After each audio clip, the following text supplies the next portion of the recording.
My name is Krishna, and I have a story to tell. My father is a lively person like no other. He likes to challenge nearly everything. The only thing he always struggled with was his health. For years, he often had a cough and seasonal flu. He always used to take his regular antibiotics to cure seasonal cough and fever. I thought like any other day, my father would recover after taking the antibiotics. But this time, his health was getting worse every day. So Mom and I decided to take him to the civil hospital for his treatment. Unfortunately, he was diagnosed with pneumonia. Days passed, but my father was still in the same condition. The doctor told us that the antibiotic prescribed by him is not working on my father because, for years, my father has taken too many of them, often for the flu or the common cold, for which they do not even work. Unfortunately, the overuse and misuse of antibiotics made bacteria grow stronger and resistant to antibiotics, resulting in antibiotic-resistant infection.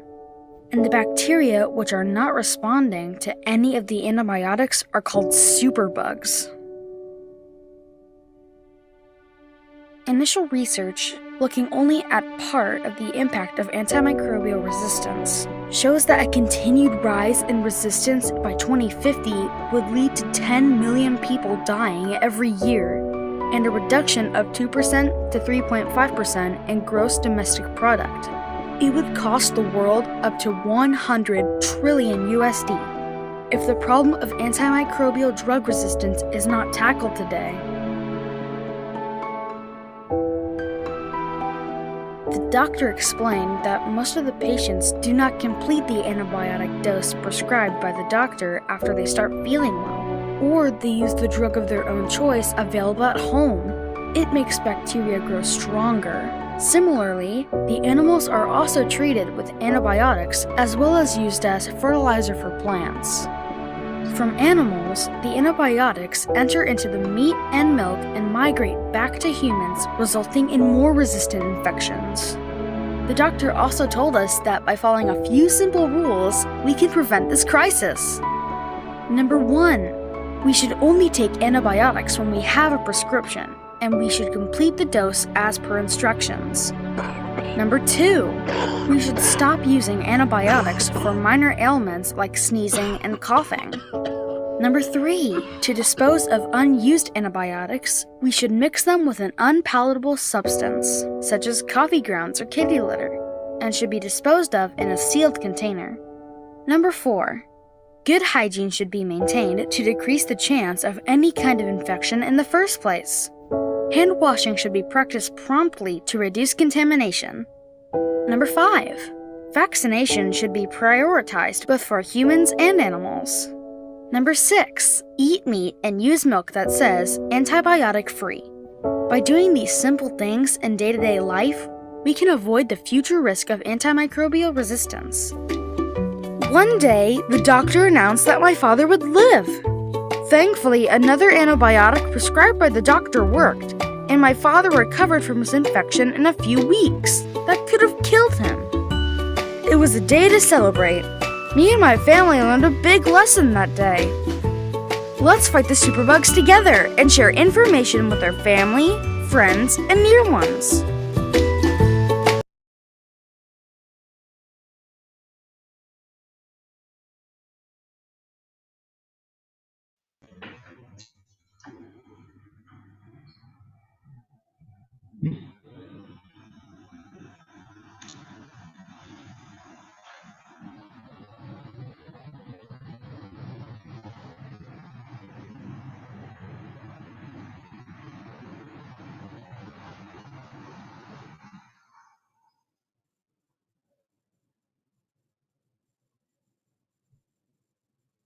Okay. Very good afternoon to one and all present here. I am Riya Joshi, the Research Associate from Symbiosis School of Biological Sciences. It's my pleasure to welcome you all to the dissemination event. Um,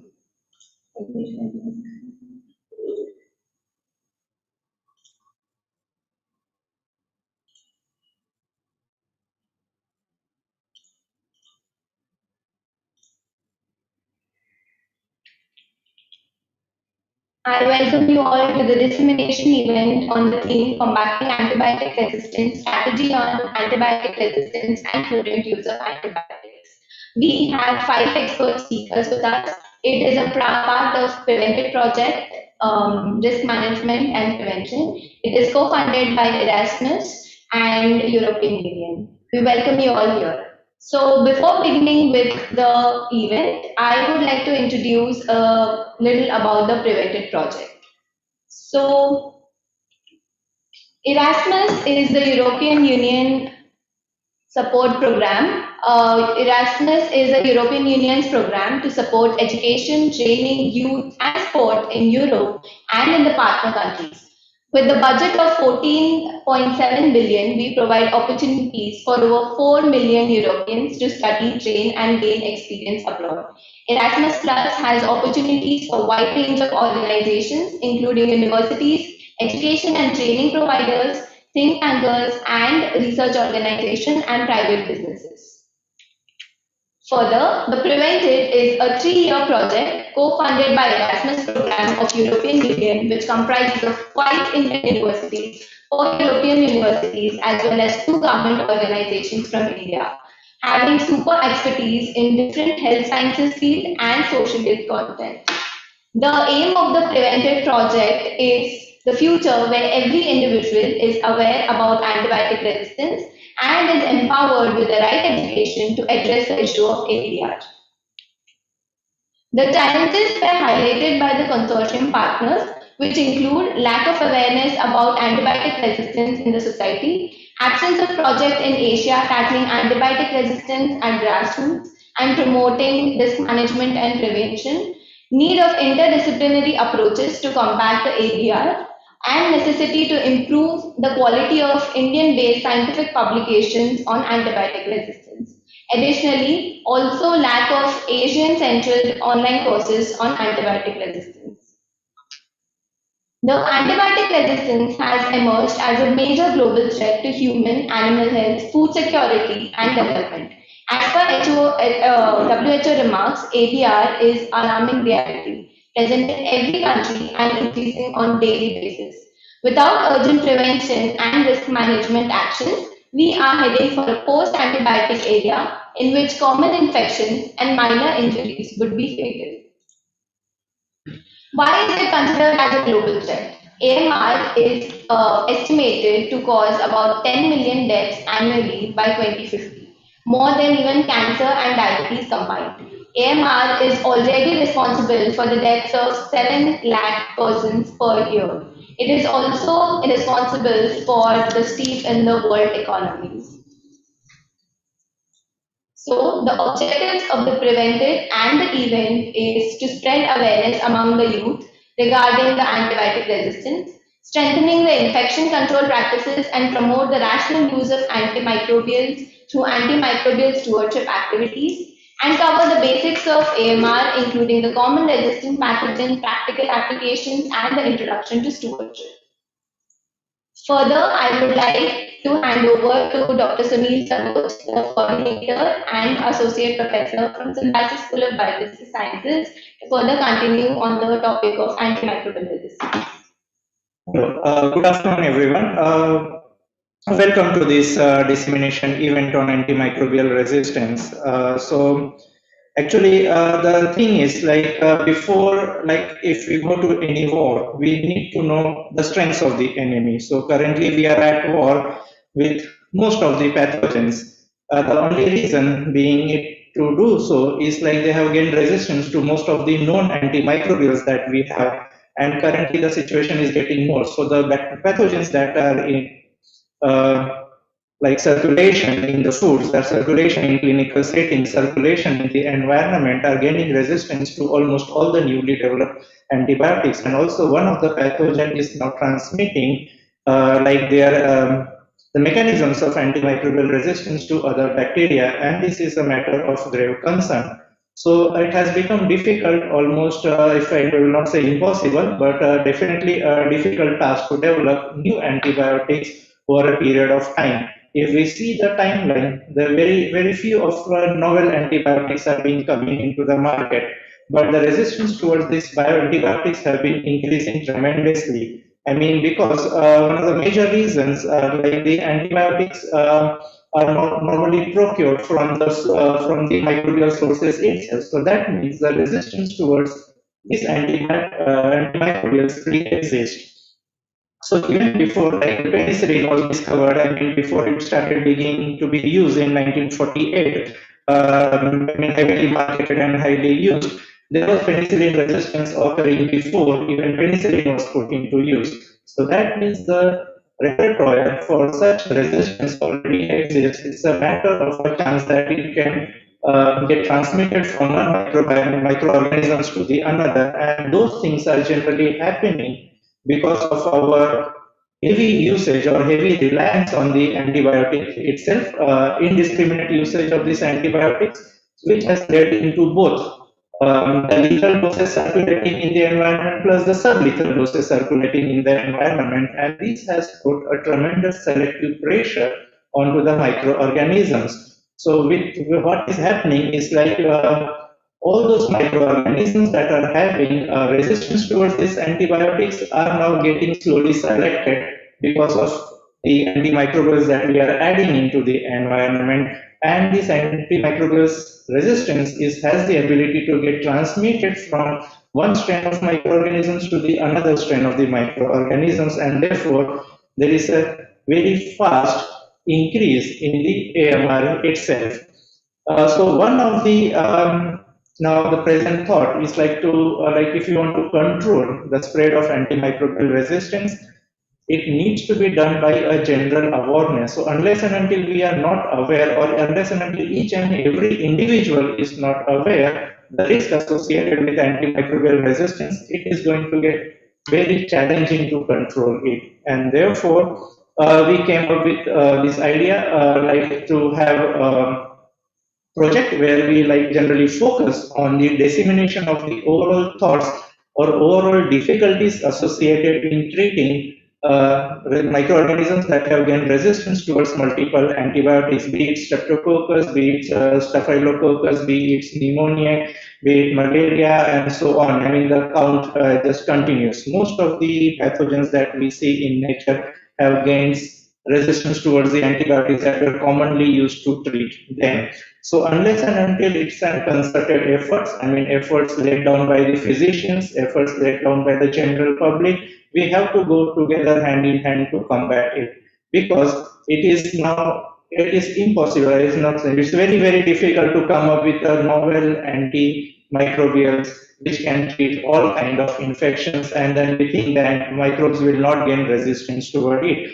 If we put any kind of selective pressure on any kind of microorganisms, they are going to evolve that pressure, and therefore they are going to get resistance towards it. So therefore it is on us. If we want to save ourselves, then it is on us that we make a judicious use of these antibiotics that are present or that are available in our hands. So therefore our target is like to educate as many people as possible, and mostly the young generations, because we know like this generation has the power to convince the other fellow beings. They can convince their parents, they can convince their colleagues, they can convince their neighbors. So they have to let everyone know that the antibiotics needs to be used only in a particular conditions. And therefore, we came up with this dissemination event where we will be having a series of talk led by, starting with Dr. Kiranjit Kaur. She will be talking about the emergence and overall spread of antimicrobial resistance, followed by Dr. Vandana from MAHE, that is the Manipal Academy of Higher Education. She is a microbiologist, and mostly she will talk about, because we need to diagnose, I mean, we need to be aware whether AMR is present or not. So she will be talking about the early AMR diagnostic strategies, which will be later on followed by an entrepreneur, Dr. Milind Chaudhary. So he's an entrepreneur and he works in identification of novel antimicrobials, and he will be mostly talking about the opportunities and challenges that are associated in identifying new antimicrobials, which will be later on followed by Dr. Sanjeev Singh from Amrita Institute of Medical Sciences, and he will be talking about the difficulties or the barriers that are associated in implementation of the AMR prevention strategies. And later on, we will be having an interesting talk from Dr. Karishma Kaushik. She will be talking about novel development of novel antimicrobial strategies. So with that, I would like to welcome Dr. Kiranji. I would like to give that to Riya Joshi. Yeah.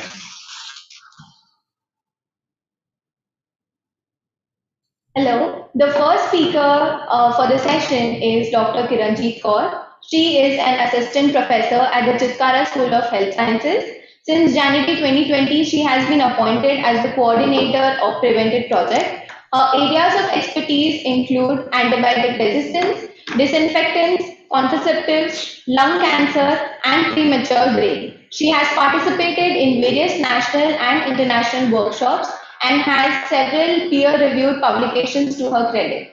She is also a life member of Association of Microbiologists of India. We welcome you, ma'am. Over to you. Thank you so much, Ms. Ria, and I'm really happy to be part of this event. I hope my slides are visible to you. Yes, ma'am, it's visible. Okay. So thank you so much, Dr. Sunil and Ms. Ria. You have made my job very easy because I think more or less the things are already being covered by both of you, but I'll try to add some more information to the students, maybe going into a little deep of what you have already covered. So a very good afternoon to one and all. As already introduced, I am myself Dr. Kiranjeet Kaur, and I'm really happy to be part of this dissemination event. And the key target, as already mentioned, or the key vision of this event is to, tackle antimicrobial resistance through infection prevention and also through diagnostic techniques in various fields. So I am the first speaker, and I would be the one who will be setting a little base on, antimicrobial resistance. So let me start with very basics, and then quickly we will have a journey through AMR. So after going through, after listening to me or this session, you will be able to understand the factors which leads to the emergence of AMR and how this AMR actually spreads in the environment or among humans, or is it true or false, something like this we'll come to know in next, at the max 5 minutes or so. And in the end, as already mentioned by Dr. Sunil, that solutions are always very, very important. So we will just quickly touch upon that, what is happening in the direction of possible solutions. So just to start with very basic, I am sure that all of you already know what microorganisms are, but just for information, I've added this cute little pic here on the left. I'm sure this is visible to all of you, that microorganisms broadly, they are categorized into 4 different types: parasites, fungi, bacteria, and viruses. And these microorganisms, a very important point, which is, which we always should keep in mind, that microorganisms are present everywhere. So even if it's a desert, even if it's a glacier, soil, underwater, hospitals, on us, within us, food we are consuming, so these microbes are present everywhere. Apart from this specific scientific classification, the microbes can also be classified into 2 very common and easy layman language categories, that is good bugs and bad bugs. So as you can see here, these good bugs, they are smiling, they are good for us, they never harm us, they are very, very helpful to us. I'm not going into details of it, how they help us, but just to give you a small example, they really help us to, fight against multiple infections. But these red ones who are, having these bad long teeth, these are the harmful and the bad bugs. And as they are already, shouting out loud that we will harm you. So how they harm us? They harm us by causing various diseases. To name a few: diarrhea, tuberculosis, typhoid. So COVID nowadays, we all are facing that problem, but touch wood, it's better now. And I hope it will go soon. So all these are bad bugs. So luckily, whenever we get these diseases, we are blessed to have something, thanks to the initiative or the adventure or the discovery that happened in a long time back by Alexander Fleming, that antibiotics were developed. So like I mentioned, all the 4 category of microbes, we have antimicrobials. Anti, as the name indicates, something which is working against microorganisms. So if it's a bacterial infection, we have something in our hands, that is antibiotics. If we have viral infection, we have something there to tackle, that is antivirals, so on and so forth, for antiparasitics and antifungals. So all good, the diseases are happening and we have antimicrobials in hand. Apart from this, I would also like to mention that diseases not only happen in humans, they also happen in animals and plants. They are also living beings. So these antimicrobials are not only confined to human use, they are also being used in animals and plants. So whenever these are being used in humans, animals, and plants, so from various ways, they are also entering into our environment. So specifically, just to mention how they are entering into the environment, 2 important points which have just reflected on the right side, I would want your attention towards that. Out of all the antimicrobials which are there, that 70% of antimicrobials are also used in animals, And whenever an antibiotic is being consumed, okay, whether it's humans or animals, it is, scientifically, I would not say proven, but yes, it is known that approximately 50% of the antibiotic is not fully metabolized and it is just excreted out into the system, right? So in this way, because of this metabolite thing, and specifically in a scientific language, we call them as antimicrobial residues. So from humans, animals, they all enter into the environment, and then the cycle goes on. So as I've already told, we have the use of antimicrobials in all these areas. So basically, the humans are consuming antimicrobials, animals are consuming antimicrobials, and in the form of manure, it is entering into the environment, and then it is entering into the food sector, and food is also being consumed by humans. Same holds true for our cycle. If we see from this side, that when humans are consuming the antimicrobials, again, as I told, the unused or non-metabolized antimicrobial residues, they enter into the water channels, and if they are not properly treated, again, that also gets entry into the environment, and the cycle goes again, it enters into the food system, and these animals also consume water from the water channel. So in a way, I just wanted to inform, I just want to highlight here that it's a vicious cycle. So the humans are consuming, animals are consuming, plants are being sprayed with antimicrobials. So in a way, everywhere we are having bits and pieces of antimicrobials. Obviously, the concentration varies, but they are present. So till now, just please keep 2 things in mind, that antimicrobials are there everywhere. Plus, as we saw in the beginning, that microorganisms, they are also present everywhere, right? We are going to connect these 2 points in coming slides. So what happened with the passage of time? 2 things happened. Neither we stopped, using these antimicrobials, we are using them on a daily basis, and neither the microorganisms, they were sitting idle. So obviously, if for the bacteria or viruses or fungi, if you have the antimicrobials, they are acting on them, right? So if somebody also tries to harm you, you will not just sit back. So similarly, the microbes also didn't sat back. They made a group. Okay, you can see the devil microbes here, the green, yellow, purple, different kind of microorganisms of different varieties and shapes, with anger in their eyes, and they all sat together. They all woke up. They all had a revolution thing in their mind, and finally they decided that either they will evolve, or they will die. Obviously, when you are using antimicrobials, they have to die, but if they have to survive with their progeny for the coming times, they have to evolve, right? They have to learn how to grow in the presence of antimicrobials. So this is exactly what they did.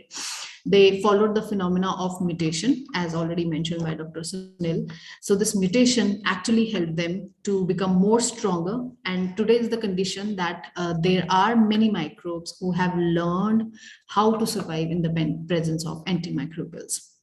So whether it is a virus, whether it is fungi, whether it is parasite, or whether it is bacteria. So although most of the infections are caused by bacteria, so normally you hear more of the word of antibiotic resistance, but all the microbes are becoming smarter. And this is a situation which is called as antimicrobial resistance. So just to define, basically, So a situation where all the antimicrobials, fungal, viral, parasitic, when they are ineffective and they lose the capacity to act on the microorganism, that situation is called as antimicrobial resistance. So let's see this nice GIF. So antibiotic era, antibiotics were stronger, effective antibiotics, but now the era is antibiotic resistance, where the microbes, they are acting on antibiotics rather than antibiotics acting on them. So just to give you a brief view of causes of AMR. So there are two major categories how we divide these causes: biological factors and social factors. Since this workshop is more focused on the microbial thing, I would touch the biological factors later and just quickly go through the social factors, which are dependent on us, the human behavior. So the social factors include inappropriate diagnosis. Physicians sometimes they prescribe antimicrobial just like that, obviously with due respect to them, but sometimes the proper diagnosis is not done and the patient is not in that condition that you can just let him go. So as a precautionary measure at times, or depending on the current clinical situation or their experience, the antimicrobials are being prescribed, right?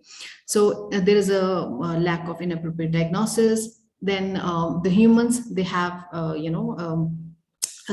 incomplete medication. I don't know whether you got a chance to see the video which was being played before this session had started. So in that, it was clearly mentioned that how incomplete medication can result in antimicrobial resistance.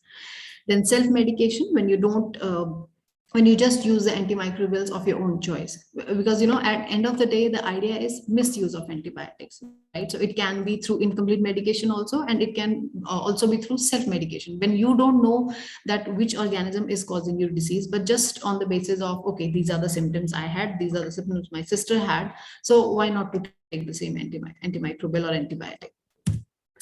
And this we have already discussed, the inappropriate use of antimicrobials in all the sectors: agriculture, animals, and hospitals.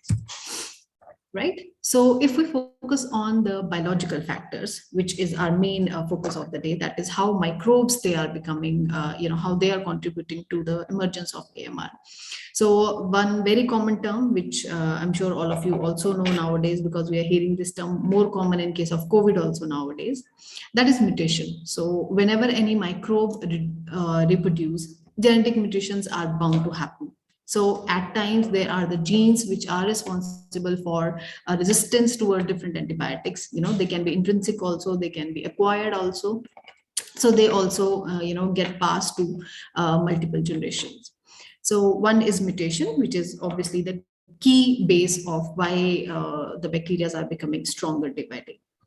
Then selective pressure, which Dr. Sunil also talked about, that some microbes, so selective pressure can also be when, some microbes, they have the pressure of antimicrobials and they have to survive. So some microbes, they have some hidden genes. I'm using very layman language just so that everybody can understand, because we have a target audience from different streams. So sometimes the microbes, they have hidden genes, and when you put pressure on them, so in order to survive, they start, expressing those genes, and those hidden genes are known as resistant genes. Not all microbes, but sometimes the microbes some microbes they contain resistance genes. So slowly and steadily what happens, the microbes who are unable to express those genes, as you can see in this diagram, they go off. The yellow ones are the sensitive ones, so they get either killed by the antimicrobial, or their growth stops by the antimicrobial. But the one who are resistant, who start expressing the gene, slowly and steadily their number becomes high and they become the dominant type. Then last but not the least is the gene transfer. So the point is that whenever this selective pressure happen or the mutation has happened, it is not that the microbe who has obtained that resistant gene or who has mutated will keep that gene to itself. They will also transfer that gene to their horizontally and vertically, both vertically in their species and horizontally also in other species as well. So ऐसा नहीं है that E. coli will only pass the resistant genes to E. coli, but they can also pass to Pseudomonas, they can also pass to Salmonella. So in a way, when all these things are happening, how the microbes, they are becoming stronger. So here I've just taken one example because I was not given a lot of time. So according to the time, just to fit in, I've just taken only one example here of a bacterial structure. If you can see this outer line shows a bacteria.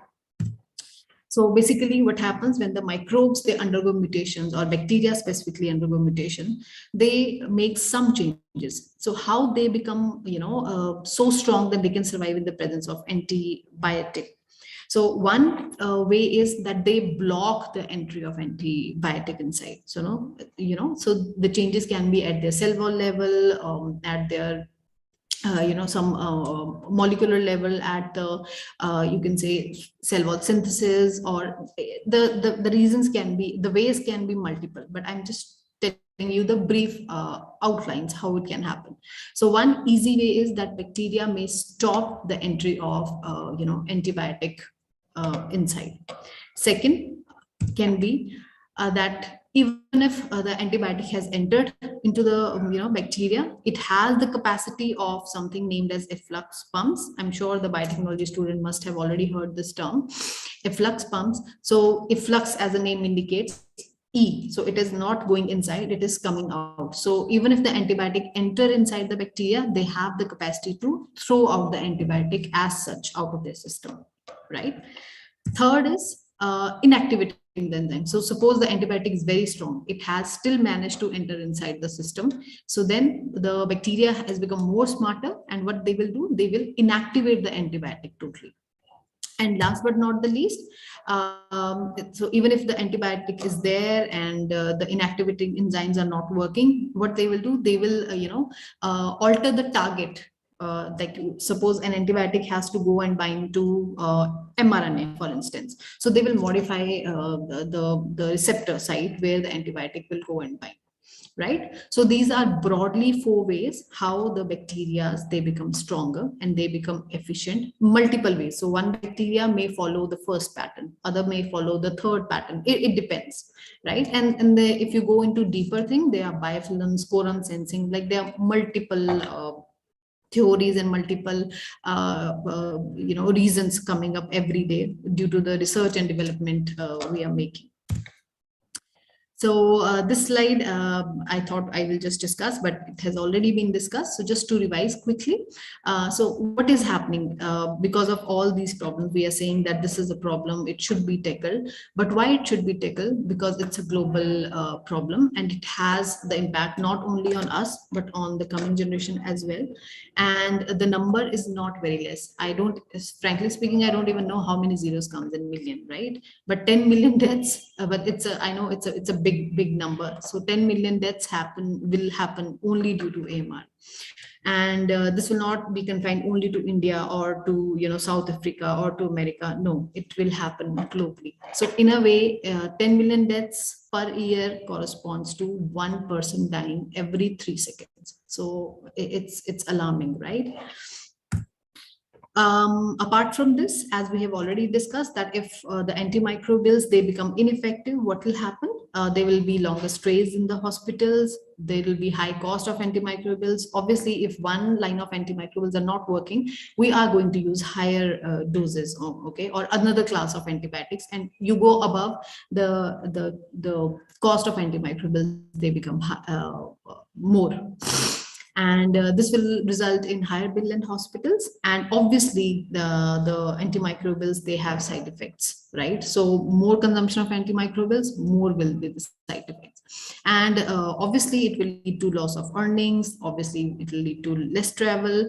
And last but not the least, the normal routine surgeries and transplants, cancer therapies, dialysis, they will also not be possible, because in all these conditions, antimicrobials are used to avoid any infections, right? So coming towards the end of my talk, we talked about the problem, why it is a problem, but we have to focus on the solutions as well. So the good news is that yes, it's not that the world is sleeping. Globally also, and at national level also, the actions are being taken in this direction. So if you can see here, as per the global action plan to tackle antimicrobial resistance, we have 5 strategic plans, to create awareness, to do surveillance, that how much is the problem, to understand that, to do research in this direction, to reduce the incidence of infection, optimize the use of antimicrobials, and last but not the least, to develop new medicines and diagnostic tools. And I'm very proud to share here that as per India's National Action Plan, we have 6 strategies. And the good part is that Prevented is also working in this direction. So directly, if I say, we are directly, following this first strategic plan and 6th strategic plan, because we are creating awareness among the people, right? And then strengthening the India's leadership, we are doing collaborations, as already mentioned by Ms. Ria. It's a collaboration of Indian and European partners. So in today's workshop, the key focus, as already mentioned, will be on the 2 strategic plans, 4th and 5th, wherein the expert speakers, they are going to discuss about the research and innovations, how they should contribute, and they are contributing in this direction to combat AMR, and also how the optimized use of antimicrobials in hospital sector, which is termed as antimicrobial stewardship program, should be implied or can be improved, or how it is already contributing. So I wish all of you a very good learning experience. Thank you so much. And over to you, Ms. Ria. Thank you so much, ma'am. You have made the understanding of AMR very interesting for all of us. There's a question for you. The question is that how can we reduce the antibiotic residues in the food? Okay, that's a very nice question. I think probably a person from a food background should be giving this answer, but just to give you a brief on this, antibiotic residues, one is like, if we cut down the entry of antibiotic residues in the food sample, that's the one way, which should be there. But yes, it will take a lot of time to, reach up to that point. But removing the antibiotic residues is, cooking the food properly. But yes, there are reports in the literature which also says that even if you cook food properly, even then some antibiotic residues, remains there. But that percentage and that amount is very, very less. So it will take a long time to cause you a negative impact. So I would just say, if I have to answer in one line, that use the normal good kitchen practices. I would say, if you have to cook something, if you have to heat your milk at particular temperature and for the specific time, use those conditions and try keeping your food material separately in the fridge. Like, for example, if you're using a seafood, and we know that seafood can have a lot of antibiotics because it is being touched by multiple people. So you have to keep that at particular I don't know, rack in the fridge, and the other food materials, the ones which has to be consumed, like kacha, how do you call it? Raw food, sorry, the raw food that should be kept in a different rack, and the other ones which are preheated, and those should be kept so that the intertransmission of the antibiotic residues can be decreased. But the one easiest way, I think, would be to cook the things properly. But in raw food, yes, washing and like the good kitchen hygiene practices, that will help in the end of the day. Thank you so much, ma'am. Thank you. We have second speaker with us, Dr. Vandana ma'am. She is the professor and head of department of microbiology in Kasturba Medical College, Manipal. She has secured endowment chair in antimicrobial stewardship by MAHE. She is executive board member of Hospital Infection Society of India. Her area of expertise include antimicrobial stewardship, antimicrobial resistance, and infection prevention and control.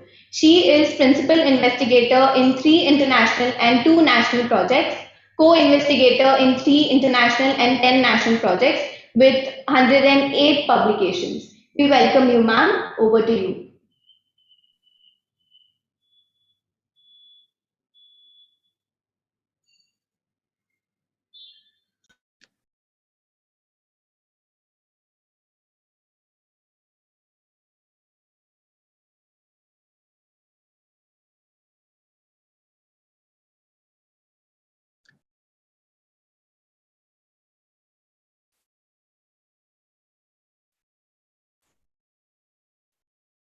Good afternoon, everyone. Are my slides visible?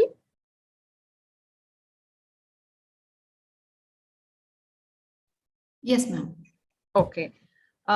Thank you, organizers, Ms. Ria, Dr. Sunil, and the team Symbiosis for having me once again in a short duration. And it's a pleasure to share some more information on a very burning problem, that is antimicrobial resistance, and what is done by us at the laboratory to tackle antimicrobial resistance. The topic is quite interesting and quite away for considering the objectives of Prevent It. This is totally a laboratory perspective. However, I would like to make it very simple and share with everybody, keeping in line the motives of Prevent It. I would draw your attention on certain important points. It is said that nearly 80% of the patient management decisions are influenced by laboratory testing. May not be true where the laboratory facilities do not exist. However, in settings where the physicians are associated with the laboratory, most of the patient management decisions are influenced by the testing. And infectious problems are dealt both at outpatient and inpatient facilities. Roughly 50% of antibiotic treatments are started with wrong antibiotics and without a proper diagnosis of the pathogen. This is quite alarming for us to know. And most importantly, how these infectious problems are dealt by the treating physicians is based on the availability of the labs, expertise of the lab, and individual and patient mindset, the doctor and the patient mindset. And let us hear what ICMR has to say about the diagnostics. They say access to appropriate diagnosis, sustained interventions, and treatment remains a top priority to reduce the burden of AMR nationally. So this highlights the importance of appropriate diagnosis of infections and the antimicrobial resistance. So what do we mean by diagnosis of infectious problem? It means finding the cause of the problem, what that infectious disease is caused by, whether it is by viral, bacterial, parasitic, or fungal agents. First of all, before you start initiating any therapy, a physician must know what is causing the infectious problem. That is knowing the enemy. Second is application of the diagnostic tests correctly to find the right pathogen. They may be in the form of rapid point of care tests, culture-based test, antigen-based, antibody-based, and nucleic acid-based test. So in any of the microbiology diagnostic laboratories, we use any of these 5 to 6 mechanisms of diagnostic methods. So let us take a look at the diagnostic pathway from the time the patient presents with infectious problem to the time of initiating the therapy. So here is a standard algorithm which doesn't happen all the time because of various constraints in low middle income countries. So the patient first presents with the problems suggestive of infectious syndromes, and then the treating physician decides to do some microbiological tests. So the samples are decided. For example, patient comes with the cough. So the appropriate specimen would be sputum. If the patient comes with urinary symptoms, the right specimen would be urine. And the patient with a very serious infection, it would be blood for microbiology testing. So here, both the treating physician and the clinical microbiologist in the laboratory, after going through patient's examination, they decide what would be the appropriate sampling strategy for this patient. And then the laboratory tests are employed, and then the clinical microbiologist interprets the test and communicates to the treating physician. So collectively, as a team, they come to a diagnosis of infectious syndrome. And then after knowing your enemy, what causes the infection, whether it is a virus, bacteria, or whatever pathogen it is, the treatment is initiated. This is the standard pathway to be followed in standardized settings. So what are the factors that decide the optimal antimicrobial therapy? One must have a fast and point of care analysis. This holds good mostly for outpatient settings and mostly to rule out viral infections, because majority of the antibiotics are misused for viral syndromes. The next criteria would be to identify the etiological agents, especially the bacteria, to get a right name for the bacterial agent which needs an antibiotic therapy. And the third step would be to find an efficient antibiotic against that particular bacteria that is causing infection in that particular patient. So this needs a laboratory testing. And then last one is, after knowing the efficient antibiotic which has activity on the bug, you decide on the functional dosage based on the laboratory results. So in short, the diagnostic methods range from simple microscopy to mass spectrometry in today's time. And the time to pathogen identification again ranges from few minutes to several days, depending on what test we are using and how well equipped is our laboratory and the expertise to interpret the different types of tests, and also the money involved, because certain tests become quite expensive in certain settings. So let me take an example to make the diagnostic pathway simple. I have taken an example of a blood culture. Here, the patient happens to be a person who presents with the fever and quite serious infection, and we sample the blood to culture. Culture means growing the bacteria to know the name and then further testing the antibiotic susceptibility. So this is a prototype, a standard method in using the conventional methods in the microbiology laboratory. After the patient presents to the hospital, there is a varying time of blood collection depending on the timings of the availability of the lab, the patient and the doctor. We have no control on this. And then once the blood is collected and reaches the laboratory in certain formats, the bottles go through incubation because bacteria need a certain temperature and environment to grow. This may range from 6 hours to 5 days for the bacteria to get picked up in the laboratory. If at all there is a bacteria, it grows, and then there is a microscopy which tells us presumptively how it looks like, whether it is a gram bacilli or a cocci, etc.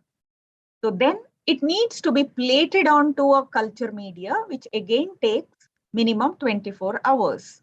And once the bacteria grows on the culture plate, the bacteria is tested further for antibiotic susceptibility testing. That again takes 1 to 2 days.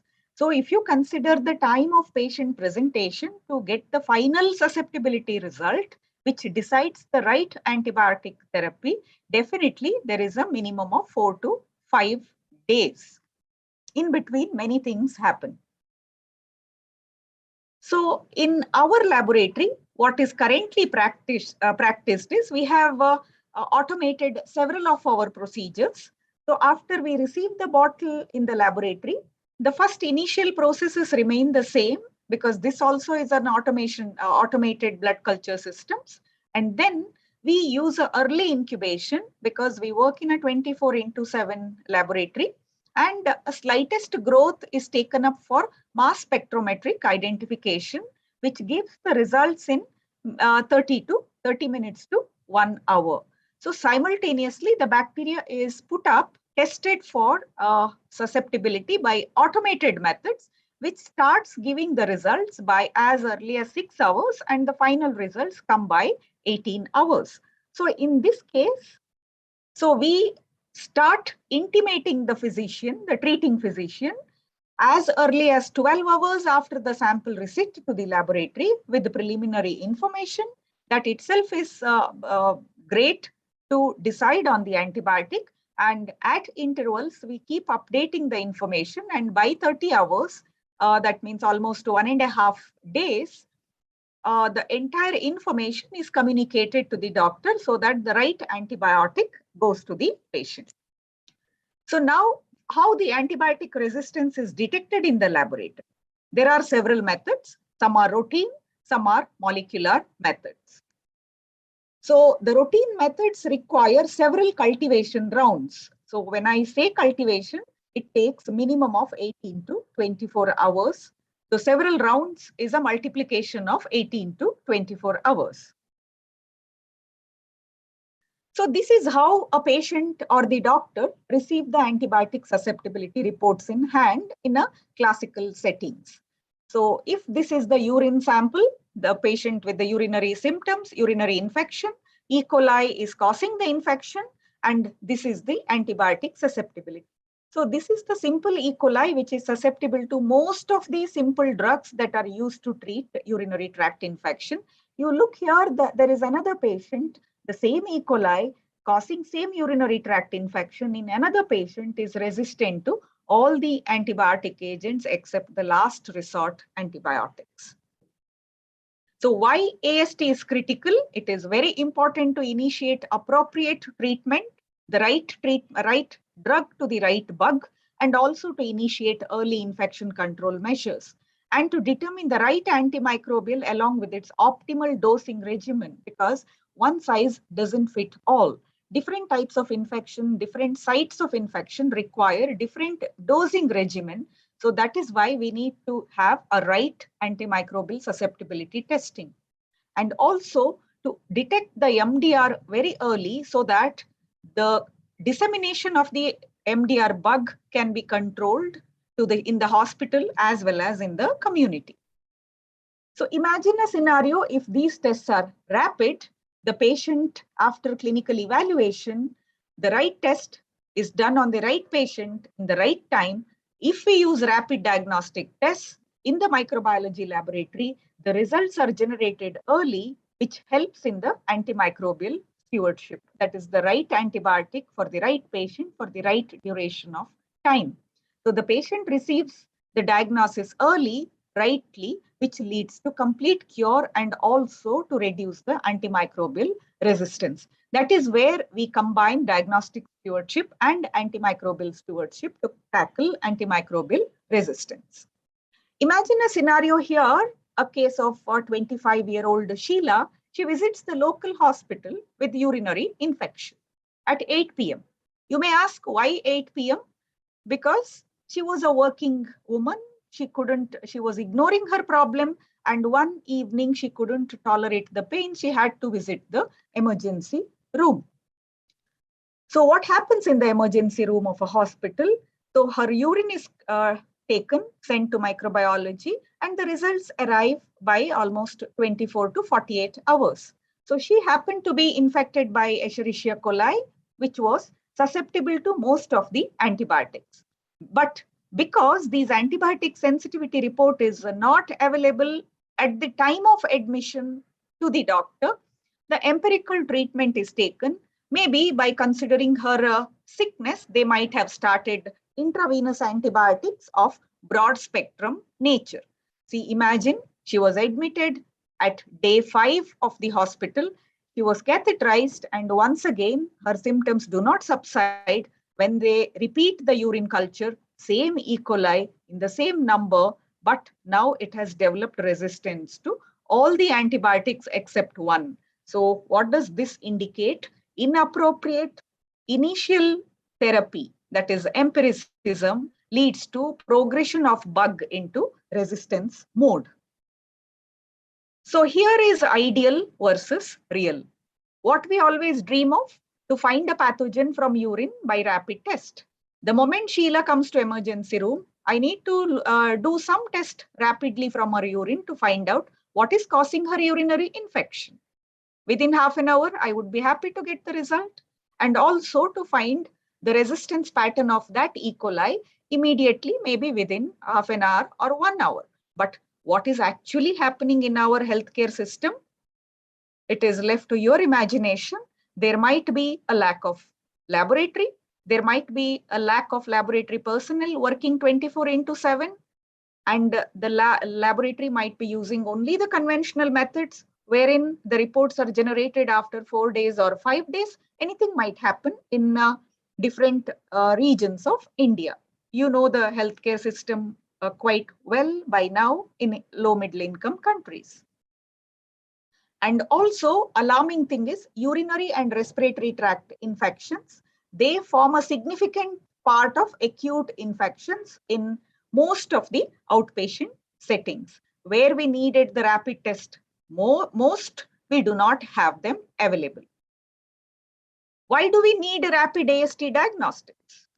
They are needed for both pathogen identification and resistance testing. Not only for resistance testing, you need to know what is causing the infection.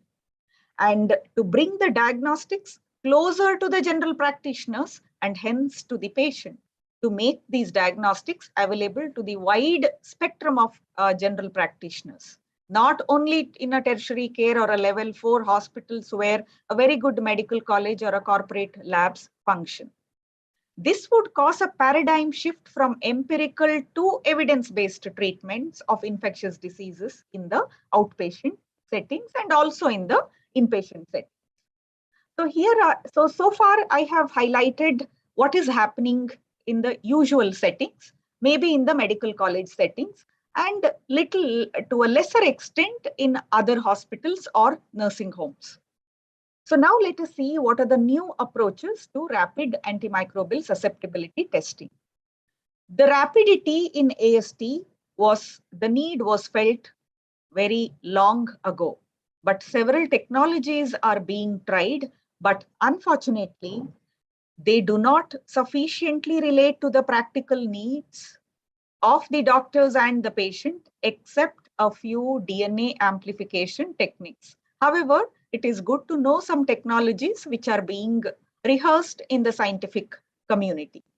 It based on the electronics, biosensor techniques, optics, microfluidics, hybridization technologies, and DNA amplification technologies. And one important path-breaking innovation is automations in antimicrobial susceptibility, which brings down the repetitive human labor and also reduces the human errors.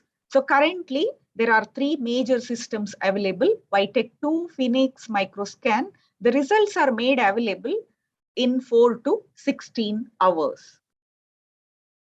And here onwards, I would show some important methods that are currently experimented as rapid AST methods. So one would be microscopy based. There are some automated microscopy systems that provide real-time growth curves and quantitative bacterial counts. When it is multiplexed with the digital automated microscopy and apply some DNA hybridization system, are marketed by some of the USA companies for rapid online AST. There are some rapid phenotypic ASTs using MALDI-TOF MS technology. Here, the resistance is specifically detected against beta-lactam antibiotics with its beta-lactamase activity, not for other antibiotic resistance mechanisms. There are few other tests available. One is CARBA-NP test, which detects carbapinamase enzymes in the bacteria. There are some hybridization-based technologies such as peptide nucleic acid fluorescence in situ hybridization, and a combination of hybridization plus nanotechnology, plastic micro electromechanical system, and microfluidics. There are few commercially available, but not, they have a limited detection system, such as only MEK gene for MRSA, and only for few Enterobacteriaceae resistance mechanisms, etc. This is a path-breaking innovation, that is nucleic acid amplification in antimicrobial susceptibility. This is generally used as a syndromic approach. It detects multiple pathogens and antibiotic resistance genes as a rapid point of care formats. And one important path-breaking innovation is Gene Expert, which has changed the path of diagnosing and managing tuberculosis, which detects TB bacilli along with the TB resistance, maybe in a 1 hour time, which can be done at every laboratories. And another is a BioFire.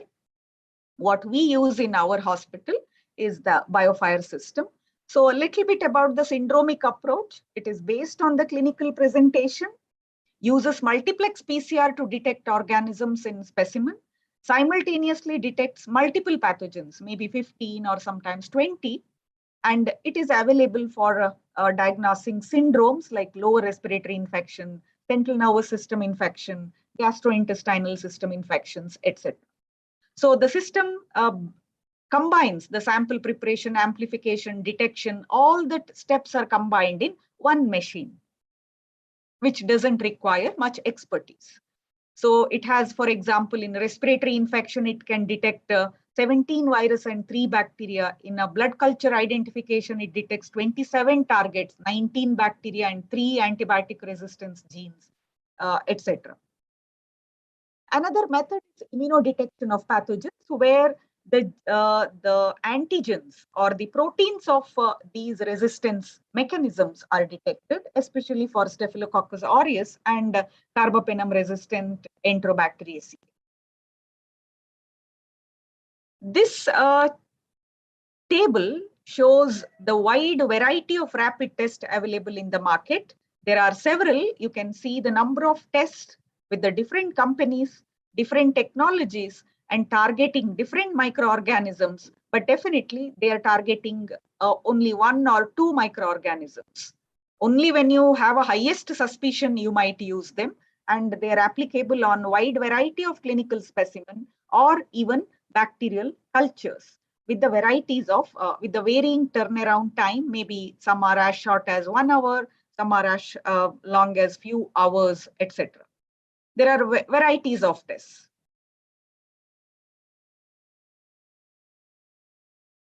And both genotypic as well as phenotypic diagnostics are available, but none of these can be tested on a, you can't detect multiple pathogens simultaneously in any of these. So the more genotypic mechanisms you apply, it comes with the disadvantage that it doesn't differentiate the actual pathogen versus colonizer.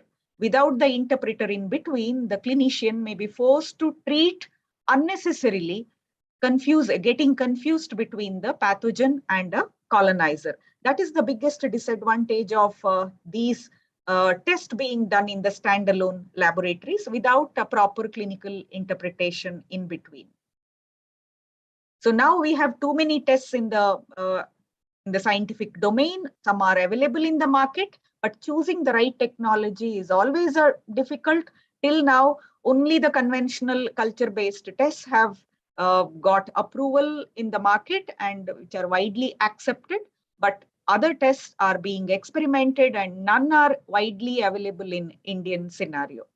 So before choosing any of these technology, one must assess the need and suitability to your system, the size of the laboratory, the throughput of the laboratory, affordability of the patient, most important, and also to which facility you are catering to, whether it is a primary health center or a secondary community or a reference hospital or a research institute, which facility you are catering. One must be aware of all these things before choosing the right technology. So I thank all of you for patient listening and the team with the Center of Antimicrobial Resistance and Education working under Manipal Academy of Higher Education. Thank you very much. Thank you so much for such a wonderful talk, ma'am. We have a question for you, but due to time constraints, we will not be able to take it. But however, I will forward it to you in the chat box and you can answer it for us. Thank you. Thank you. Thank you so much, ma'am. So the next speaker for the evening is Dr. Milind Chaudhary. He is currently the founder and CEO of Wellnovate Biosolutions Private Limited. He has previously worked with Serum Institute of India, Ranbaxy, etc. He is a microbiologist at heart and works in the area of infection prevention and control. He also has several papers and patents to his credit in the area of nanotechnology and microbiology. Welcome, sir. Over to you. First of all, thank you very much, Prevented and Symbiosis School of Biological Sciences for inviting me for this talk. I'm always happy to talk about antimicrobial resistance. I think my history of antimicrobial resistance goes back around 12, 13 years ago when we were actually working on a diagnostic tool for rapid antimicrobial susceptibility. And what good opportunity for that you gave me that I'm talking after the antimicrobial susceptibility testings presentation on diagnostics. So, I mean, yes, the problem is very old, and we all know it is not today's problem. It's a age-old problem of antimicrobial resistance that we are seeing, and across the globe, the problem has reached. Up recently, I mean, all of us were talking about this problem back 10 years ago all together, and were thinking about what can be the solutions to talk about it. First of all, let me give you a disclaimer. I do not have a presentation. I'm just, interacting and just sharing my things. We also held the infection prevention week the whole last week, and there are multiple activities that we did. So everything is available on our social media handles, which you can have a look at it later sometime. So I'm going to talk about very specifically about emergence of antibiotics, the antimicrobial resistance, the problem of antimicrobial resistance. What are the approaches to solve the antimicrobial resistance? What are the technology? Can technology, can be of help for us to solve this problem? What are the challenges that we have as solution providers for antimicrobial resistance, and can we collaborate, and what sort of collaborations are expected to solve the problem of antimicrobial resistance? So as I said, when we look at emergence of antimicrobial resistance, yes, today the kind of numbers that we are seeing about resistance pattern of various bacteria is actually very alarming, and it shows us, how the bacteria has smartly evolved themselves. But the first and foremost question that we have to ask is, how this problem has approached, and it could be because of irrational use of antibiotics. I mean, antibiotics were the last tool which needs to be used, and today we are using as preventive approaches using antibiotics in multiple other applications wherein they are not needed, are not intended to develop for, and that is why the antimicrobial resistance problem is being created. Uh, uh, Recently there has been a study which was published from a tertiary care hospital in Delhi, which talks about a direct correlation between usage of antibiotic, which is directly proportional to the resistance of that particular antibiotic. So they actually traced out the antibiotic usage for the six weeks, and post that. Uh, 6 weeks, and post that they realized that there is still resistance which was occurring, which is increasing at the same antibiotic which is being used for that particular antibiotic, and multiple bacterial species which were there in the hospitals.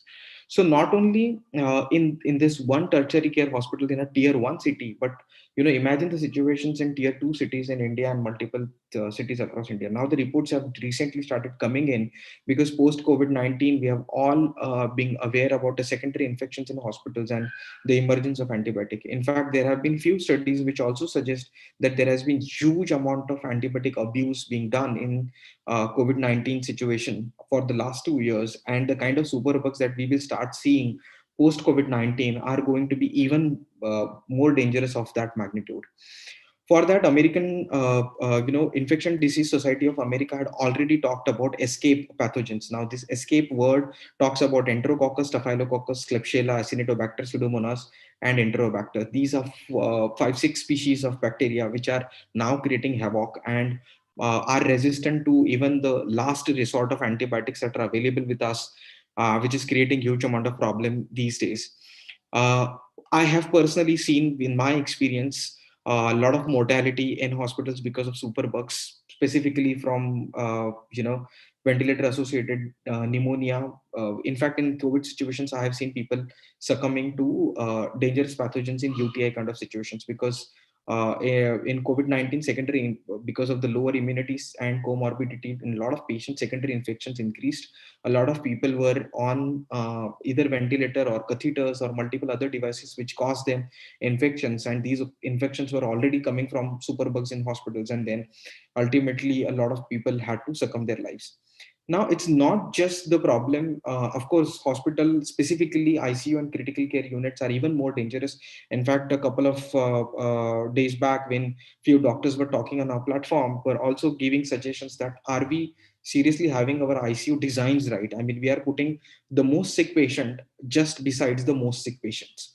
So is it the right technique to do that? Can we have curtains? Can we have separations in ICUs where the infections can be reduced down? Because these are the places wherein majority of the superbugs are transferred from one person to another, rather than being acquired infections inside for the bacteria in the same patients.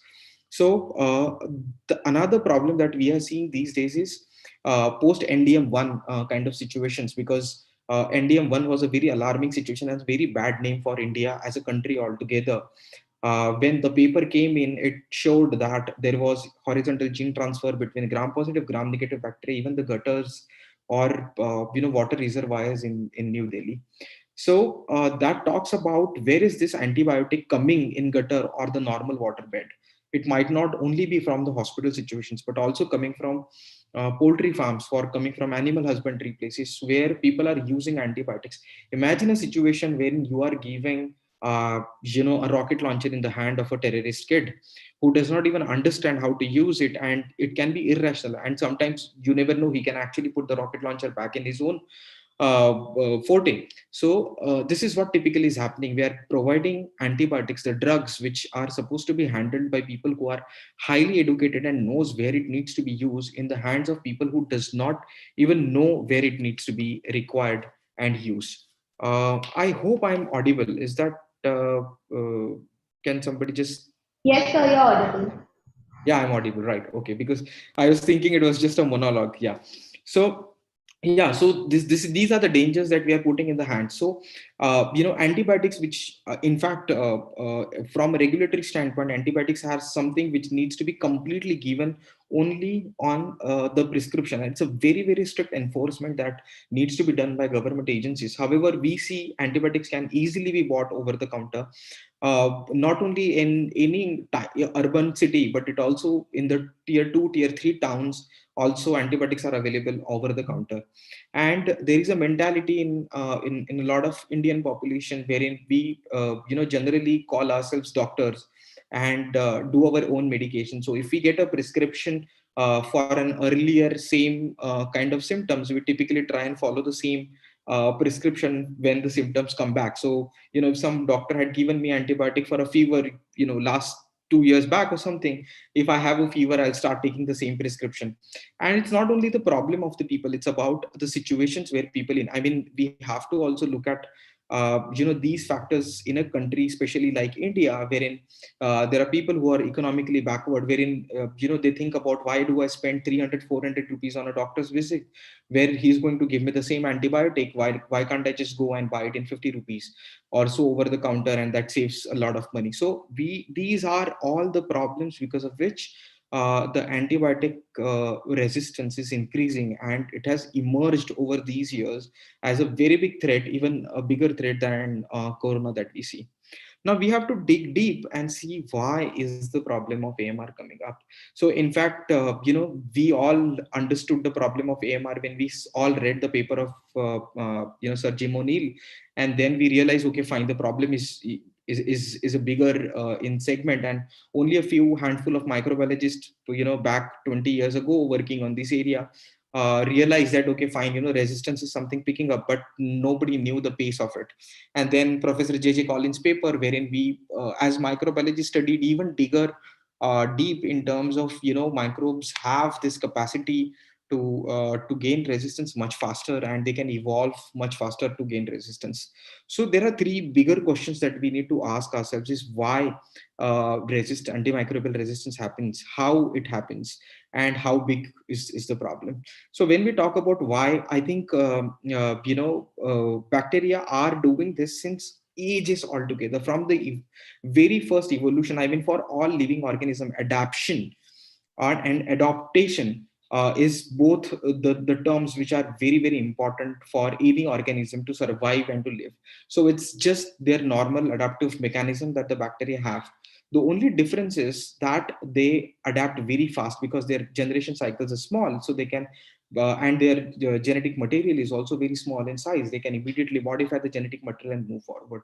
So it's nothing but selective mutations which happens. Now these mutations continuously keep on happening in the bacteria, and chances are that some of these mutations give them resistance to some of the antibiotics, but most of them are acquired traits. So these bacteria, and how, the answer for how is, these bacteria do collaborate with each other. It's not only interspecies but intraspecies also collaboration happens in bacteria. It can happen either by the mode of transformation, transduction, and multiple other ways of horizontal gene transfer by which bacteria can acquire a trait which is already there in some of the other members of the community together.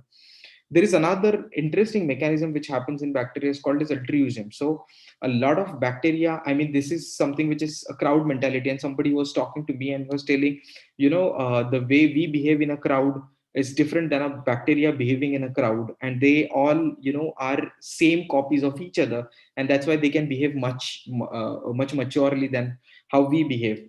But the interesting fact is that they have a mechanism called as altruism, by which a majority of the population die to keep only a smaller population survive, to become smarter, to evolve to the situation. So what typically happens in most of the times is when we have a sub MIC concentration of any antibiotic or over abuse of any antibiotic, ultimately a smaller population evolves themselves to become resistant. And then I don't have to reiterate the mechanism of evolution, the efflux mechanism, the modification of surface glycoproteins, and the modification of internal ribosomal mechanism machineries and all. So bacteria have all these smarter things, and they can mutate all these things much faster because they have a very smaller gene segment. So when we talk about all those things, we left with no choices of antibiotics, because when we are talking about all these things, these are happening because of the way antibiotics act. So the mechanism of action of an antibiotic is one of the major reason for them to gain for bacteria to gain resistance. It's not like bacteria cannot gain resistance to all the things. They can get resistance to all the things, but there are few things to which they can get resistance much faster, and it's an adaptive trait that they would eventually do it to multiple other things. So what we can do as as the complete population to solve these things. So what should be our approaches to solve the problem of AMR? So typically there are three approaches to solve the problem of AMR, and out of them two are really very essential, and all of people who are talking are only talking about these two approaches. So one is a proactive approach and another one is a reactive approach. When I say proactive approach, what we essentially do is we reduce the rate of infections. That means we work on infection prevention aspect more, so that infection does not occur, so we don't have to use excessive amount of antibiotics, so that we are reducing down the burden on bacteria to gain resistance to an antibiotic. So that's a proactive approach. And the reactive approach is, yes, now the infection has already happened and there is a superbug that we see. How we can react to it is, one, we have to either modify ourselves, find a new antibiotic, or we have to actually devise diagnostic tools much faster, so that we should know which antibiotic to be prescribed. And all the approaches are really important. And there is a third important approach, is awareness. And this awareness is also should be backed by a very strict regulations in terms of usage of antibiotics, because so that we should not give it into the hands of people who cannot use this antibiotic properly. And out of these, I work on all the three approaches. In terms of proactive, we typically work on, and then when I come about technologies to solve the problems of AMR. So the bigger question that we have to ask ourselves is, as a technologist, is, can technology solve the problem of AMR? And in fact, majority of the audience is students. So I would say, and biological students, wherein we typically work more on technology aspect of things and problem solving through technology. I think we all have to come together, and as technologists we have to create more technologies to solve this problem. All the three areas, proactive, reactive and awareness, have scope of improving and coming up with new technology. I'll just 2 minutes give you a sense about what we do as technology as a solution for antimicrobial resistance. So when we talk about proactive approaches, what we realize is majority of these hospital acquired infections, or typically called as nosocomial infections, happens because of the medical devices and the environmental approaches that we see in the hospital, which are typically in a critical care or an ICU unit. So what majority of the infections happens because of the medical consumables which are used, which stays with the patients for 3 days and more, and does not have a cleaning procedure to clean these medical devices. So you talk about an ETT tube, which is then inserted in the patient's mouth for help to assist breathing and food intake and all those things for critical patients, or a catheter which is inserted in the urinary tract to help him urinate when the patient cannot move altogether. Now, these devices stay with the patient for 3 days and more. Typically, what happens is majority of these devices cannot be cleaned. Once they are opened, they cannot be cleaned. And second most important thing is every day of catheterization or every day of these instruments being allowed around the patient increases 10% chance of infection on these devices. So third, fourth day onward, these devices literally infest, becomes the powerhouse for the bacteria to stick to their surfaces and ultimately walk inside the bladder or inside the system and cause the infections. Now these infections are typically coming from hospitals, so they are usually AMR, and then it becomes a problem for doctor to prescribe an antibiotic. Now even if the doctor know the right antibiotic, sometimes the people succumb because their creatinine less because of comorbidity. Some of these patients are diabetic, so they cannot be given antibiotic easily. Their creatinine level has to be in a range because majority of these comorbid patients have kidneys compromised. So in this situation, even prescribing an antibiotic becomes a problem. So that is why infection prevention becomes a very important role. So how do we do it is, we looked at history and we saw that the mechanism by which antibiotics act is something that provides an bacteria a chance to gain resistance, because the antibiotics have a very strict route and route and by which it acts. So two or three important things which plays a role in organic molecules are the surface groups which are available, and there are multiple groups and all organic groups. And secondly, the shape of a particular molecule. So an antibiotic is a molecule which has a shape and surface groups by which a bacteria can gain resistance. However, inorganic molecules, if we look at silver, copper, gold, for example, and in fact, we look at Ayurveda, there are thousands of years we have been using inorganic molecules and we see no resistance to these inorganic molecules. However, organic molecules we started using just 5 decades ago, and we see resistance to all the 70, 80 antibiotics that we have today available with us. So I think, there can be a new approach of using inorganic molecules. So what we typically do is we intervene at the level wherein we can reduce hospital acquired infections by making this medical devices smarter. So what we do is we add our silver nanoparticles, and we are expert in silver nanoparticles technology, to the urinary catheters. And now these urinary catheters coming out as antimicrobial. So they by themselves can fight with the bacteria. So at least they are not becoming the reason of spread of infections from one patient to another patient, or the same patient, or from a nursing or healthcare staff to the patient. And typically when we reduce some or the other hospital acquired infections, we are reducing a majority of the load of antimicrobial resistance on patients. And secondly, we work on diagnostic kit, wherein we actually work on the metabolism pattern of the bacteria and how they devise the metabolism. So in just 30 minutes to 1 hour from the sample processing to the result output, we would be able to tell that these are the right antibiotics through a bedside test, that the bacteria is resistant to and the bacteria is susceptible to. So at least you have a 5-6 antibiotic choices which you can prescribe to the patient looking at the condition. So we typically work on critical care and critically ill patients, wherein we can directly impact the lives and life savings in this. So what are the challenges? So the challenges are huge in when we talk about AMR, and in fact, one of the biggest challenges that we see in India is about awareness. When we talk about general people, and even if we try and talk to the general people about antimicrobial resistance, they are not bothered about it. I mean, look at the situations and the streets in India. People are dying more than road accidents than antimicrobial resistance. And if we try and talk to them about antimicrobial resistance, stop taking pills, they would say, hey, please give me a good house, give me a better hygienic condition so that I can live my life better. Than telling me that I should not use an antibiotic. I mean, please don't tell me all these things. So these are bigger challenges of how are we going to educate a larger audience to stop taking over the counter antibiotics, and to stop them not going to doctors and all those things. So it is a very, very big problem that we see today in India. Second, one of the bigger problem that we see from a technology point of view, the technologies are there. There are beautiful technologies which scientists are developing. The problem is implementation of these technologies and the regulatory pathway, which takes a long time for all the medical innovations to come to the market.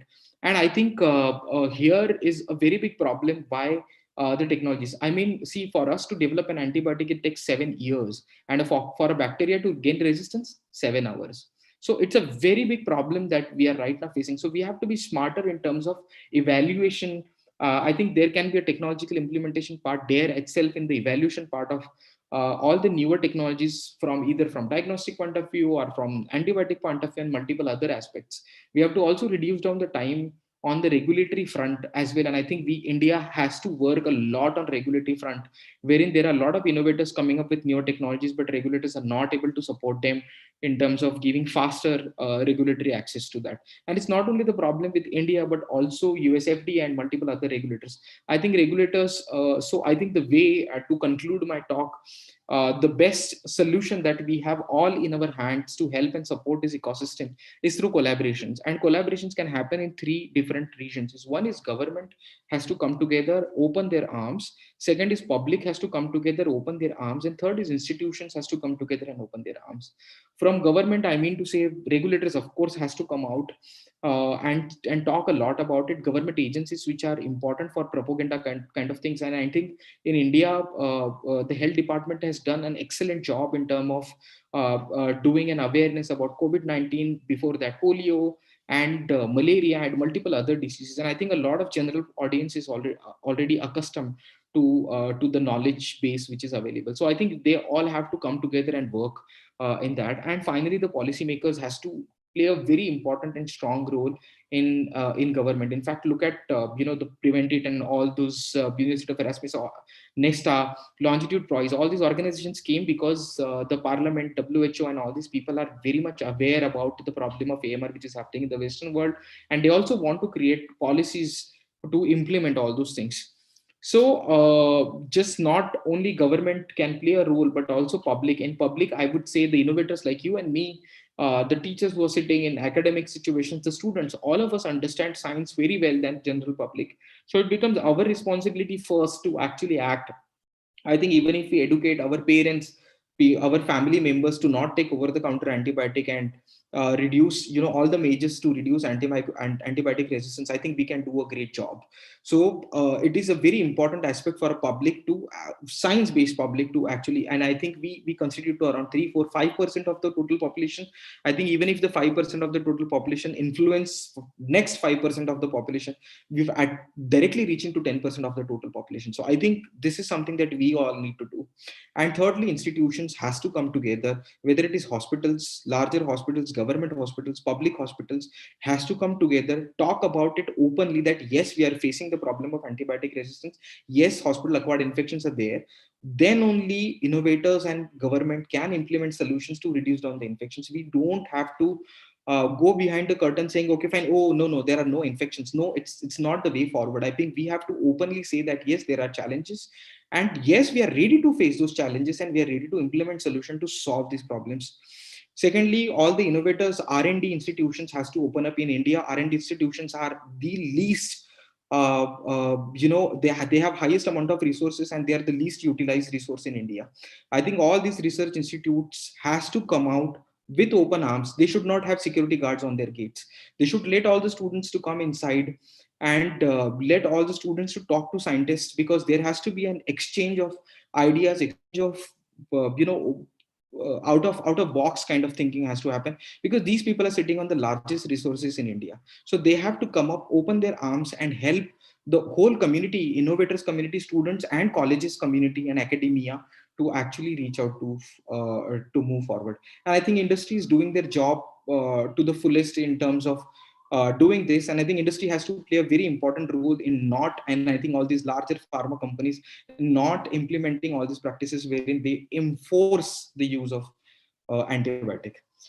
So I think that is it from my side for whatever I could talk about the AMR and the problems of antibiotic resistance, and taking this forward. So I wish all of you best of luck, And let's stay connected for saving more antibiotic resistance issue. Thank you very much. Thank you so much for the wonderful talk, sir. It was really insightful. The next speaker we have is Dr. Sanjeev Singh. He is a pediatrician by training and his master's is done from the hospital management. He completed his PhD in hospital management and infection control. He is also external consultant to WHO on regulatory and licensing policy issues. He is a technical advisor to the several state government healthcare projects. He has also written a book on hospital infection control guidelines, principles and practices, and several international and national publications as well. We welcome you, sir. Over to you.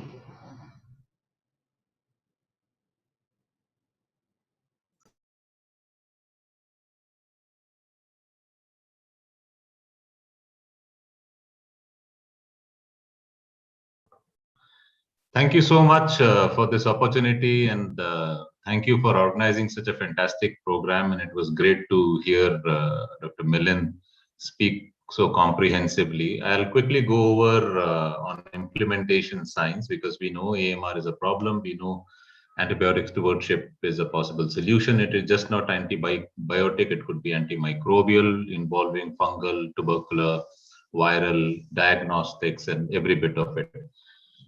So what we need to do is we basically will have to look at the implementation part of it, and the change definitely is always hard, stressful.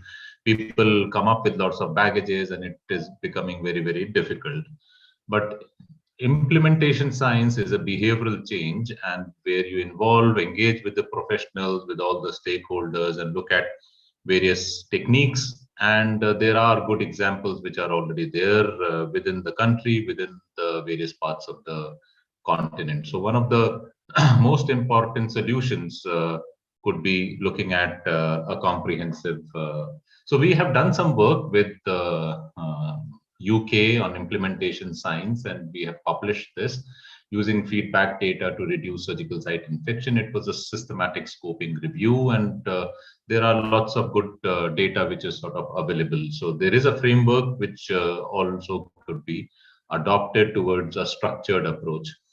As Dr. Milind was mentioning, it's a very comprehensive model because it won't just work with one team. It has to be at the hospitalist level, it's surgical site safety, education, collaboration, and speaking and engaging with a lot of stakeholders. There's a good model which US follows, which is basically hospitalist and clinical pharmacist, and they use various prescription which is led by the clinical pharmacist and looks at the rate, dose, and along with the hospitalist, and looks at various model techniques. There is a surgical site safety checklist which is also being adopted, and it's a good example with the antibiotic stewardship model, where Atul Gawande has basically released this information. And he has this has basically led to a drop in surgical site infections and various other techniques looking at morbidity and mortality.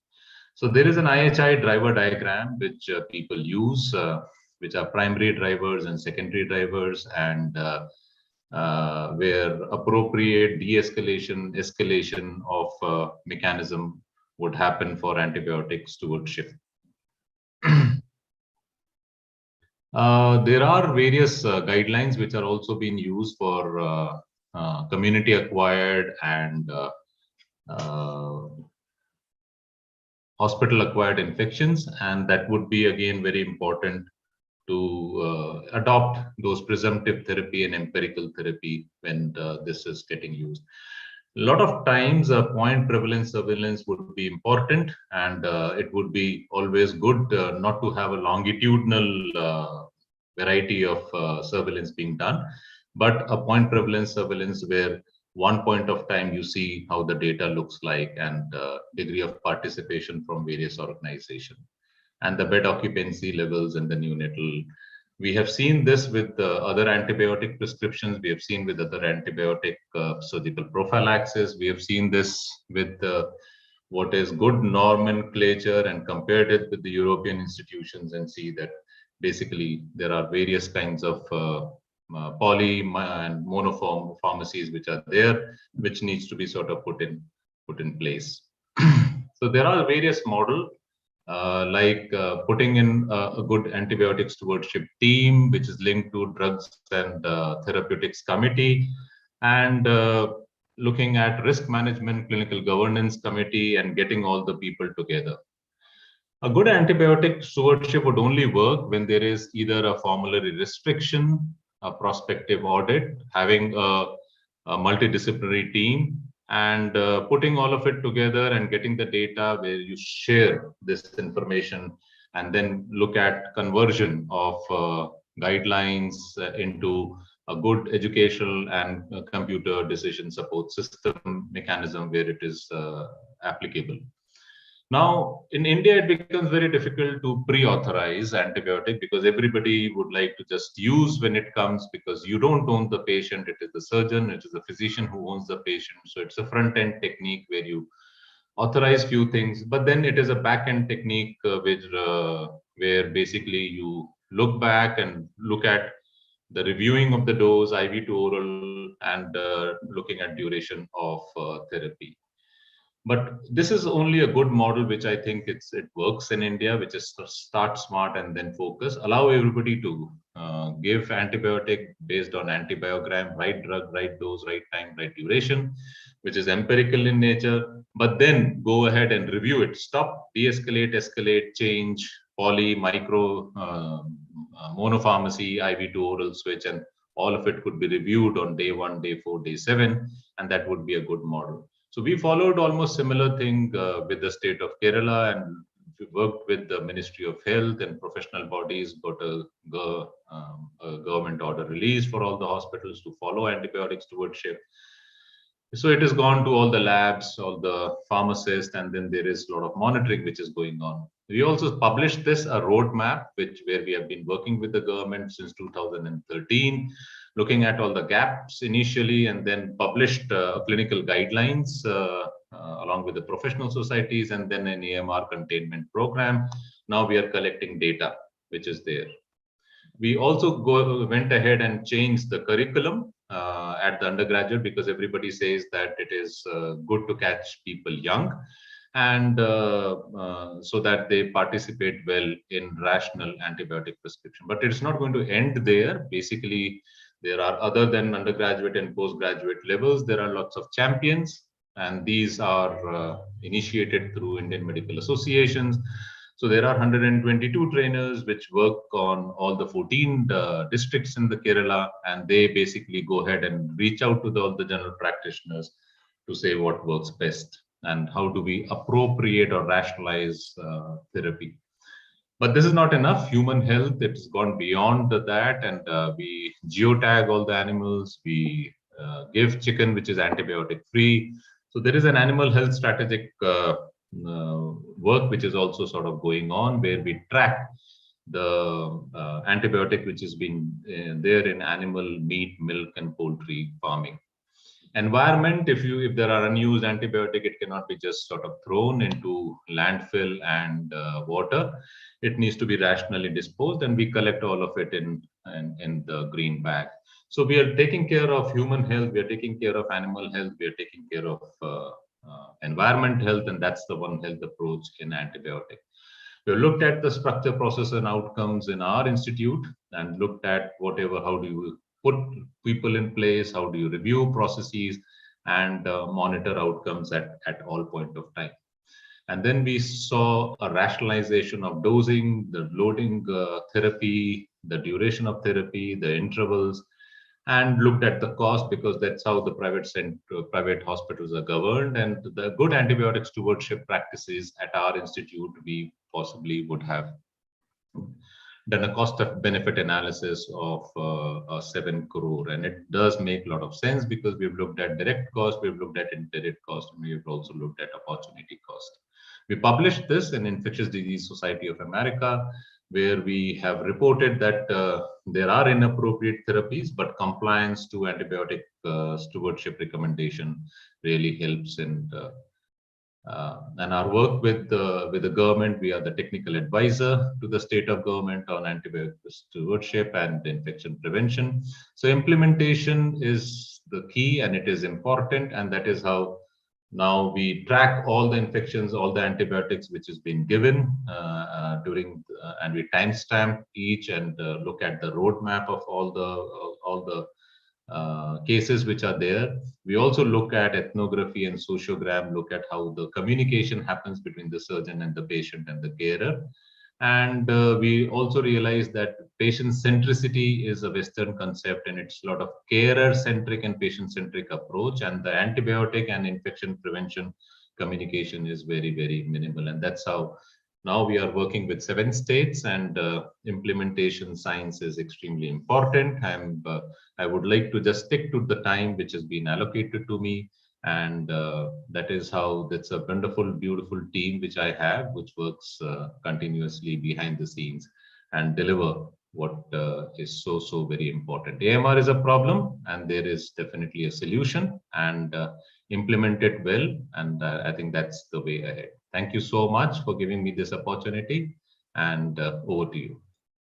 Thank you so much, sir. It's great to see how much you've contributed towards the antimicrobial stewardship. We have a question for you. We know that Amrita has a very good and strong antimicrobial stewardship program. However, can you share a few good practices that can be utilized in other hospitals as well, especially in a resource limited setup? So I think getting a leadership team, getting the team together, getting the data collected, sharing the data, giving adequate feedback is what is extremely important. So all of it would make a good antibiotic stewardship team. So that would be the key. Oh, thank you so much, sir. Thank you. The next speaker for the evening is Dr. Karishma Kaushik. She is currently an assistant professor at the University of Pune. She is a physician scientist who has done her MBBS from Maharashtra University of Health Sciences, MD in clinical microbiology from the Armed Forces Medical College. She chose the path to research career and earned a PhD in molecular genetics and microbiology from the University of Texas in Austin. She returned to India as Ramalingan Fellowship in 2018 and established her research group at the Pune University. The theme of her research is human relevant infection biology that aims to bridge the gap between studying the infectious diseases and application of such research in humans. Unfortunately, due to some constraints, she couldn't join. However, she has sent us a recorded video which I'll be playing.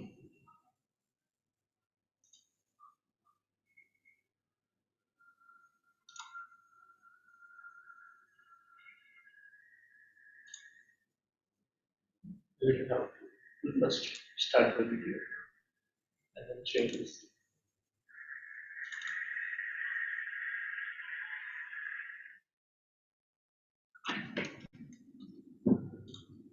Not sharing.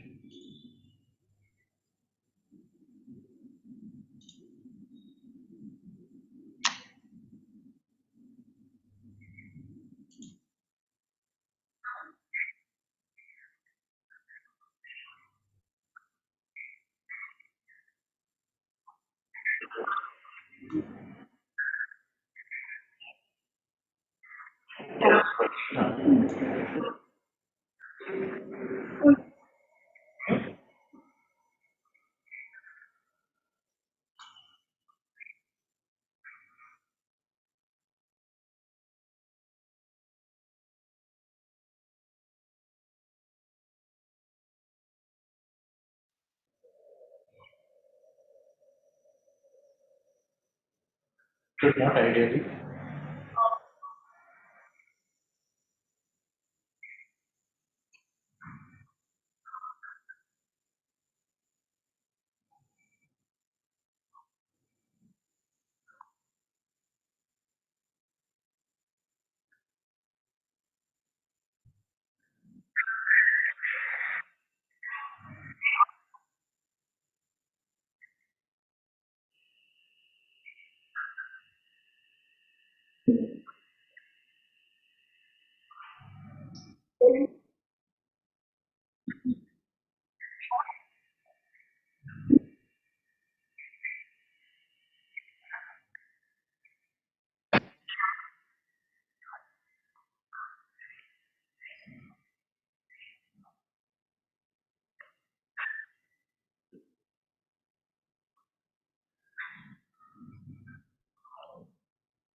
I'm so sorry, due to some technical difficulty, we are not able to hear the audio. Give me 2 minutes, I'll start the audio again.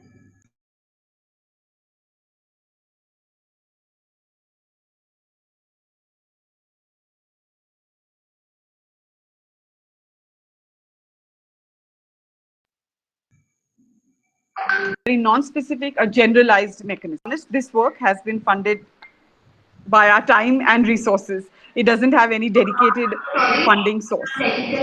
So with that, I'll begin. All right, so I'm going to talk to you about an antimicrobial peptide repository that has been created in my group. It's a structural and functional repository of AMPs specific for biofilms. That's what we aim it to be for. And I'm also going to present to you a case study of how you can apply it in your work. And there are potentially many other possibilities that you can take from there in how to apply this work. Feel free to stop me for questions as I go along. I tend to talk fast, but I can't see your questions in the chat window, so somebody will have to point them out to me. All right, so I think the audience here would be familiar with antimicrobial peptides in general. So they're a very diverse class of peptides. In higher organisms like mammals, they are often associated with the innate immune system. They are components of the innate immune system. And they're typically 10 to 60 amino acids in length, not very long. They're cationic. And they're well known to interact with microbial cell membranes. More on that in the next slide. Importantly, these innate immune factors have been shown to have antimicrobial effects against bacteria, fungi, and viruses. And that is where our interest in them originates. All right, so they're a very diverse class of peptides with potential to act against bacteria, viruses, and fungi, which could be pathogens.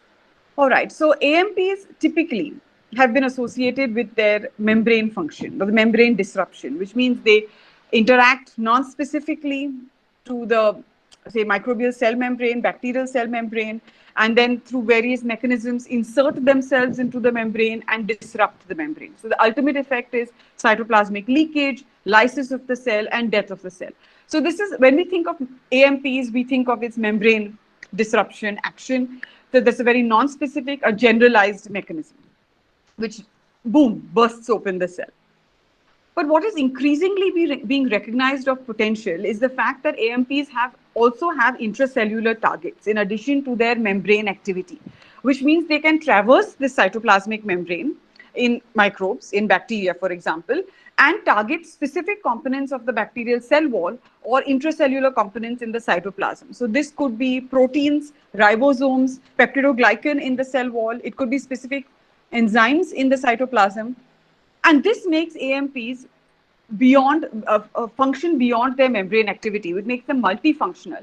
And these intracellular repertoires of activity gives them the ability to act depending on their local concentrations. They may act differently depending on the growth phase of the bacteria. So we don't assume everything is in your planktonic, logarithmic stage, also depending on different species. Now, this becomes very interesting when you're thinking of a heterogeneous infection, as we would commonly encounter in the clinic, and it makes AMPs promising new targets to explore antimicrobial options. Of particular relevance is the heterogeneous infection state caused by biofilms. So biofilms are basically structured microbial communities. We often refer to them as bacterial communities. They could be bacterial and fungal. Most importantly, they are microbes, so bacteria or fungi, embedded in a matrix of polymer, which is usually polysaccharide or protein. So this presence of this polymer and bacteria embedded in this structure gives it inherent heterogeneity, because bacteria wouldn't be embedded uniformly, they'll be aggregating differently.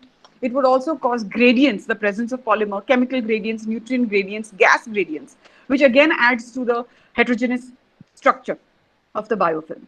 So biofilms are associated with a range of infection states. You see them in the cystic fibrosis lung, you see them in wounds, you see them in ocular biofilms. Your otitis media ear infection is a biofilm. So for someone who studies biofilms like me, I would say that most often infections are biofilm infections. And in the infection state, biofilms are seen as these aggregates. You can see them here stained red or green aggregates against a blue background of host nuclei. That's your DAPI stained host nuclei. So this is how they exist in a real infection. They're heterogeneous, they're often mixed species, and they do not represent planktonic forms. So they will have bacteria at different stages of growth, often dormant forms, persister forms, stationary phase forms, and therefore there is no one-size-fits-all approach that can be advocated for treatment of biofilms. So if you look at how they form, bacteria which are planktonic or free-floating or small aggregates initially attach, it could be a biotic or abiotic surface. Abiotic, something like catheters, urinary catheters, central venous catheters, lenses, joints, and then they produce matrix, form three-dimensional structures like mushrooms and channels and towers, and eventually they disperse in their planktonic free-floating state and can seed new sites. So given this inherent heterogeneity, it's not very surprising that traditional antimicrobial approaches like conventional antibiotics have not been very successful against biofilms. So they're inherently tolerant because of the presence of matrix that impedes the diffusion of antibiotics, because of the presence of dormant, persister, stationary phase forms which are inherently less susceptible to antibiotics that typically act on growing bacterial cells. Biofilms are increasingly being formed by antibiotic resistant strains, multi-drug resistant strains. And our conventional antibiotics always go through this standard pipeline where you move from lab and take a huge leap of faith into in vivo models. And basically you enter as a gush and it comes out as a trickle. So we lose so many candidates along this drug development pipeline. So given the ubiquitous presence of biofilms in clinical infections, the stalled antibiotic development pipeline, needless to say, there's an urgent need to find antibiofilm approaches beyond conventional antibiotic discovery. One such promising look is antimicrobial peptides. In addition to the fact that they have this multifunctional activity which can be applicable to the heterogeneous biofilm structure, several AMPs have actually been shown to target specific biofilm processes, such as extracellular polymeric substance, which we know is unique in biofilms and not found in planktonic. Quorum sensing, which is the cell-to-cell communication that recruits more bacterial cells and mediates the production of group factors, group benefits or cooperative benefits. Twitching motility, which is known to play an important role in adhesion and dispersal of the biofilm. So AMPs have intracellular targets, and some of these targets are very relevant to the formation and structure of biofilms. So if you look at it broadly, AMPs can target the initial attachment and adhesion mediated by pili, cell-to-cell communication by blocking quorum sensing, or it can help in dispersion, increase dispersion. So either you inhibit adhesion or you increase dispersion of the biofilm, and therefore can work in conjunction with antibiotics, with mechanical approaches like debridement for clearing of biofilms, with enzymatic disruption of biofilms. So they hold potential to complement, if not replace, traditional or conventional antibiotics, because they can act at attachment, formation, and dispersal. So one very elegant study, which unfortunately is not from our group, but which supports the work that we have done, looks at an antimicrobial peptide, which is LPRDA, targeting the pathogen Staph aureus, known to form robust, glorious biofilms, by targeting this enzyme sortase A. So sortases are known to be important to anchor surface proteins, including pili. And these proteins and pili can serve as adhesins in the initial attachment of planktonic cells to biotic, abiotic surfaces. So you can see where sortases have potential as antibiofilm targets, right? Because targeting them could prevent initial attachment and adhesion.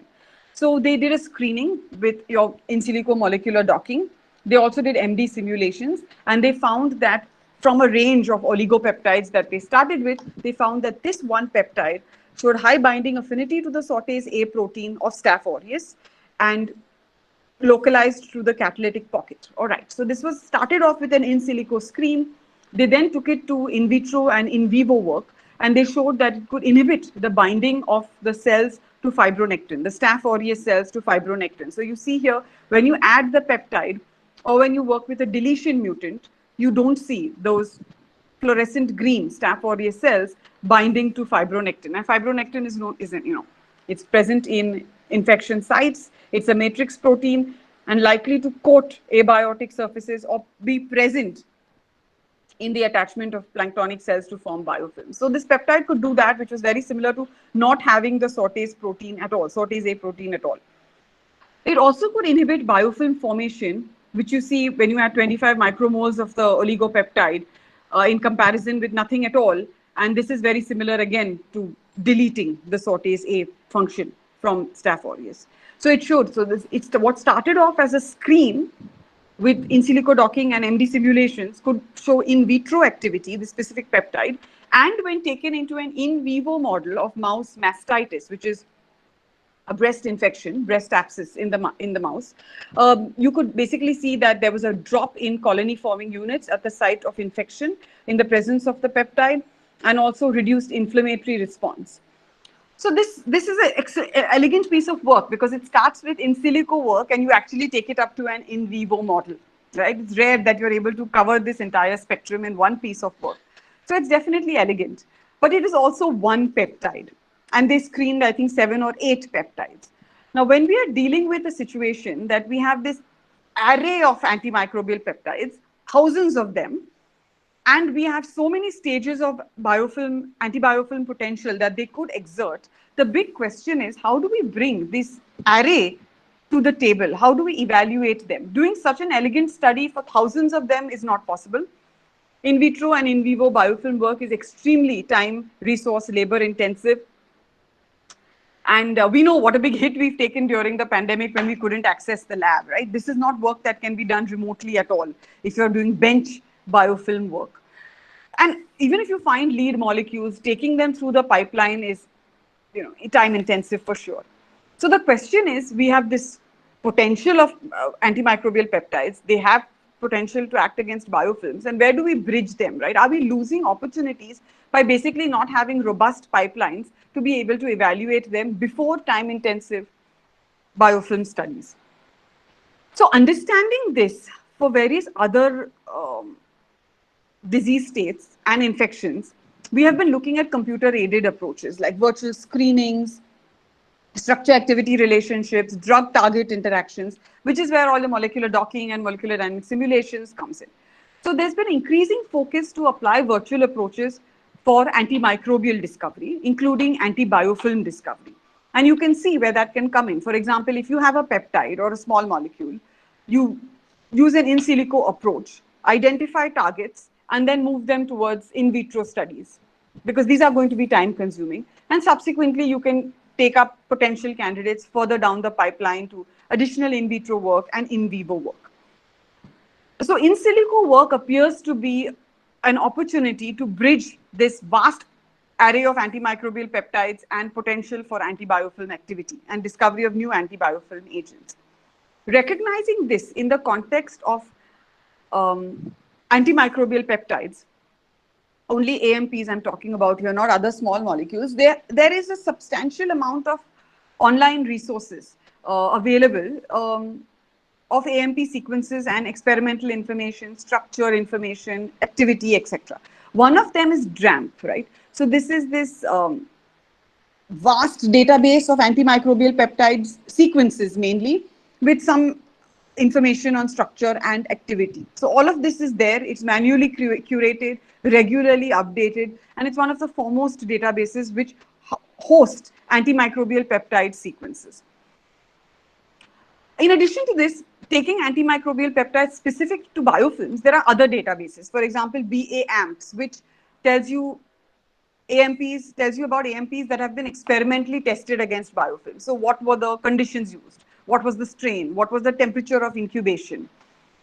what was the dosage of the AMP applied to the in vitro biofilm. So it gives you experimental information. A biofilm talks about a range of antibiofilm agents, including AMPs. But this includes everything else, small molecules, natural molecules, etc. And then there are prediction tools. So these are the two databases available for AMPs for biofilms. I don't believe BAMS has been updated very recently, but it does have a vast amount of information. So then you have prediction tools, which say based on AMP sequence and structure, we can predict whether they will have antibiofilm activity, and therefore we can take them down the pipeline. Fair enough. So what we understood in the beginning of our work is that there are less resources available to study AMPs in the context of exploring them as antibiofilm approaches, and they're broadly divided into experimental work and prediction tools. So what we present is biofilm AMP, which we aim to be a one-stop structural and functional repository of antimicrobial peptides specifically for biofilm studies. So this is open access, freely available. You can find it here, and I'm going to take you through what the resources are, what the applications are, and one example of how we have chosen to apply it, all right? Okay. So what is biofilm AMP? If you go to this website, what will you find? Well, you'll find our names there. Thank you very much. In addition to that, you'll find these tabs. So if you look at them, you have the vast AMP library as the first tab. So what Stuti, Shriya, and Gandhar did, it's a labor of love, pursuit of passion, and the best way that they could use their pandemic-related lockdown, which made them all sit at home, is took AMP sequences from the DRAMP database, 5544 sequences, and using a suite of modeling tools, peptide modeling tools, created structural models, 3D predicted structural models of these AMPs. So in the AMP library, we have a vast structural library of AMPs based on sequences from the DRAMP database.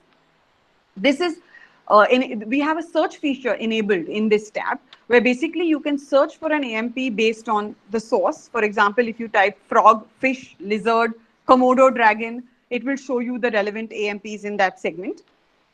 You can search for AMP by name, so bacteriocin, lactoferrin, nisin, whatever the name may be. As well as you can search for them with their DRAMP ID, given that DRAMP is a well-established database and is being regularly updated. We have also assigned the AMPs a PEP ID, which is our own unique ID, which you can also search using. Interestingly, every tile is annotated to be purple, red, gray, or purple and red, where purple alone indicates anti-gram positive activity alone, red is only anti-gram negative activity, purple and red is both, and gray is other, like antiviral, antifungal, etc. So not antibacterial. So this library is most recently updated, contains 5544 structural models. What you also see with each of the models is a FASTA file, a PDB file, and 3D model, which you can download, and it's readily available for you to use for your in silico screening approaches or applications. If you look at what are these 5544, then if you look at them by source, you see the AMPs are from a wide range of natural synthetic sources, predominantly natural. So you see the top hits are Arabidopsis, not surprising, plant defensins, plant antimicrobial peptides, Musk musculus, and Homo sapiens, and then we have a range of others. These are just showing you the top 20. We also have over 1,000 which are synthetic, which are either computationally made or modifications of existing AMPs. So the AMPs in BAMP, the 5,544 of them, represent natural as well as synthetic sources. If you look at them based on length, then we have a huge variation in length. They are ranging from 2 amino acids to 103 amino acids in length. Majority of them, over 2,000, are in the 2 to 20 amino acids length. This is important because length is known to influence AMP activity, and increasingly people are looking at oligopeptides like LPRDA as antibiofilm approaches.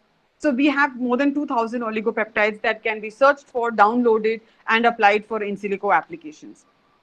The models can be applied. Then when we look at structure, so most of them, so we see a combination of structures of helices, beta sheets, combinations of them, and coils. Majority are alpha helices. Those which did not have a specific secondary structure, classified as disordered. This possibly is because they acquire a secondary structure when they interact with a cell target. for example, the bacterial membrane. But structure also influences activity, well known, and we present a range of structures based on what we modeled, based on sequences in the DRAMP database. All right, so when you come to the most important thing, antimicrobial activity, we have this, we see over 2000 showing anti-gram positive and anti-gram negative each, right? In total, they also have overlapping activities. For example, gram negative and fungal, or gram positive and fungal. You have a few with antifungal and antiviral, but most importantly, based on what we found in DRAMP, only 2 AMPs were annotated to be specifically antibiofilm, and one of them actually overlapped with being an antifungal. So this clearly tells us there is a need to look at these AMPs specifically for their antibiofilm activity, antibiofilm potential. And we have in addition to the models, we present a reference sheet which hosts all 5544 of them with their DRAMP ID, PEP ID, name, and annotated activity, at least what we know based on DRAMP. All right, so all of these are freely available and can be downloaded, the models, and can be applied. I'll tell you a little bit of what kind of applications. But in addition to the structural library, we also, BAMP also hosts a functional repository. And this is some of the work done with Dr. Raghuthaman in Shastra University, Tanjore. So we took all the AMPs in BAMP and using a script, looked at PubMed annotations using the name of the AMP and biofilm as your search words. And what it showed us is that for over 600 of these AMPs, we got about 11,000 annotations, and this makes it possibly the largest single place where you will get all AMP annotations to biofilm literature.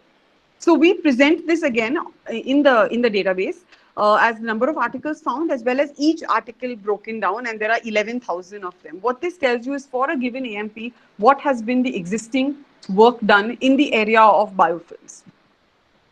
So it's a very good starting place for someone exploring a particular AMP for antibiofilm activity or a group of AMPs, right? So this is a one-stop place to source all the relevant literature.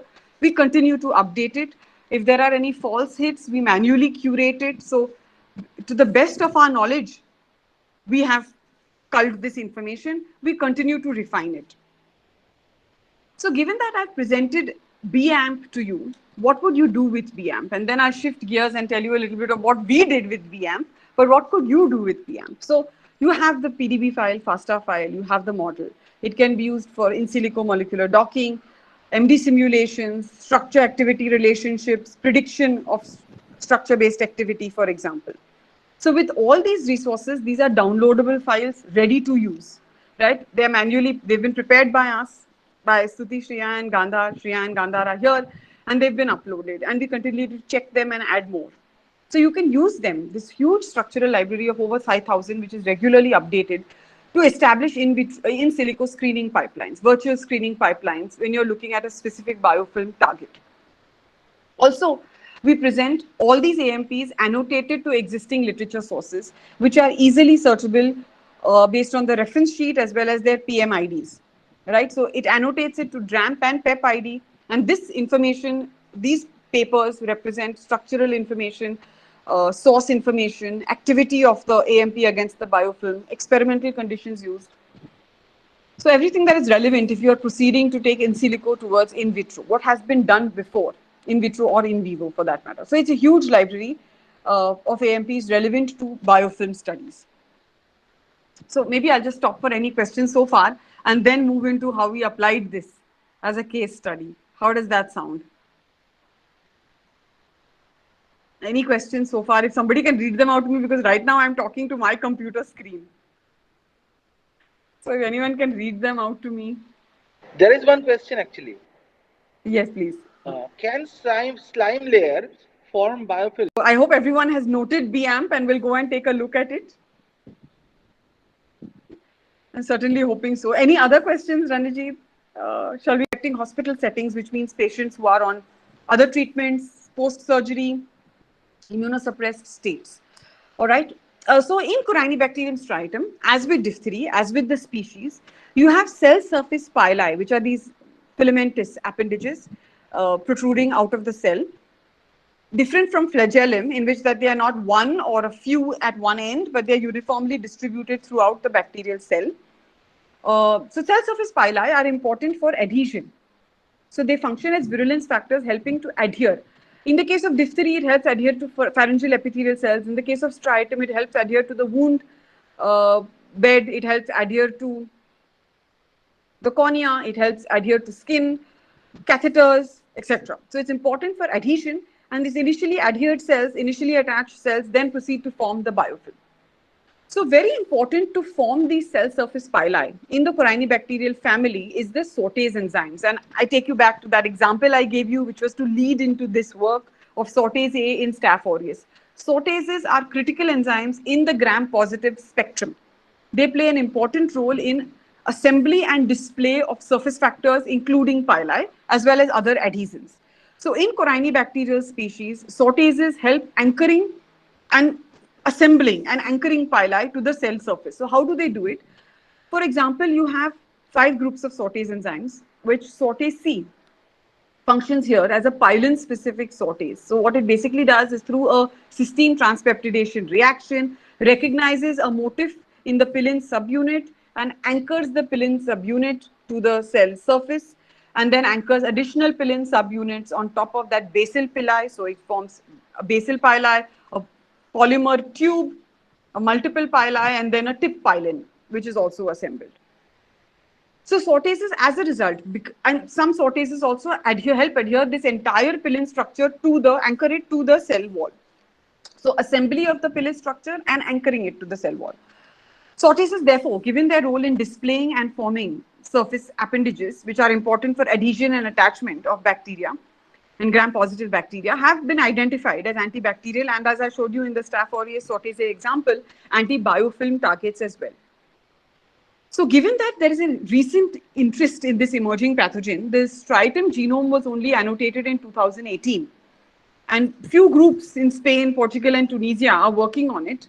And it shows the presence of this SPA-DEF cluster. So this cluster basically encodes SPA-D, E, and F, which are pilin subunits. So you have pili made of SPA-D monomers, SPA-E monomers, SPA-F monomers. And each of them are assembled and anchored by certain sortases. In the case of C. striatum, you found the presence of an enzyme sortase C. Sortase C is known, based on other corynebacterial work, to be a pilin-specific sortase, which means it assembles the pili subunits and possibly helps anchor it to the cell wall. But it certainly plays a role in pilin polymerization. And this is also present in these strains, which happen to be Corynebacterium diphthery. So basically, this study compared striatum genome to diphthery genome and identified sortase C as possibly playing a role of a pilin-specific sortase or a pilin polymerase.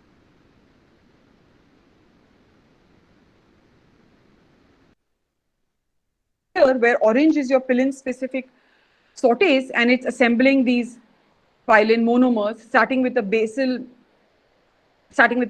tip pilin, and then the backbone pilin, and then the basal pilin. Sorry, I said this wrong the earlier time. Obviously, you start with the tip pilin because everything is going to be coming from the bottom, right? The assembly is going to be a bottom up. So sortase C therefore can be considered a valuable antibiofilm target in C. striatum. And previous work has shown that it's important. This SPA-DEF cluster is important for adhesion of C. striatum and biofilm formation, right? So it's an emerging area, and we have this information with us at present. So we were looking to see if we could use our 3D structural library to target the sortase C protein for potential antibiofilm agents. So the 3D structure of this protein of C. striatum is not available, experimental structure, and therefore we used homology modeling to create the sortase C protein using iTaser. When we created the model, again worked by Shruti, Shreya, and Gandhar, you see it possesses a combination of different secondary structure states. But importantly, you notice this cysteine residue, which is a highly conserved active site known to be an active site residue in other sortase enzymes in corynebacterial species. Well, along with the cysteine 230 in proximity, we also found conserved histidine and arginine residues, which together are known to form the catalytic triad based on work done in other corynebacteria and gram-positive species, sortase enzymes in other gram-positive species. So our homology model, it's a predictive model for sure, but it could identify the putative catalytic triad. What we also saw when we created this model, so we are looking now to find AMPs that can target sortase C, all right? Because we believe An in vitro screen would identify some potential antibiofilm agents which we could take up for in vitro and further in silico work. So when we looked at the homology model, we found that it also possessed a characteristic lid. Interestingly, and this has been actually work that Stuti ferreted out from literature. Interestingly, the lid, the Sorte C, is known to possess this characteristic lid based on work done with other gram-positives like Streptococcus pneumoniae. And you could see that this green lid, which we've colored green, is in close proximity with the putative active site. It's also been found from previous literature that the presence of a lid in the closed conformation likely inhibits access of the pillin substrate, with its sorting signal motif to the active site. And therefore, this lid is very likely to be undergoing some movement, some displacement, which most recent work in PNA has said there's some latch mechanism by which it's displaced. And in the open or semi-open conformation only, it does the pillin substrate actually access it. So what we could also see from our model, and pardon me, I'm going to attach my charger to my computer before I lose charge completely. Pardon me for that. Different challenges when it's a virtual talk. Just a minute, please hold on. I'm very sorry for this interruption. Yeah, just a minute.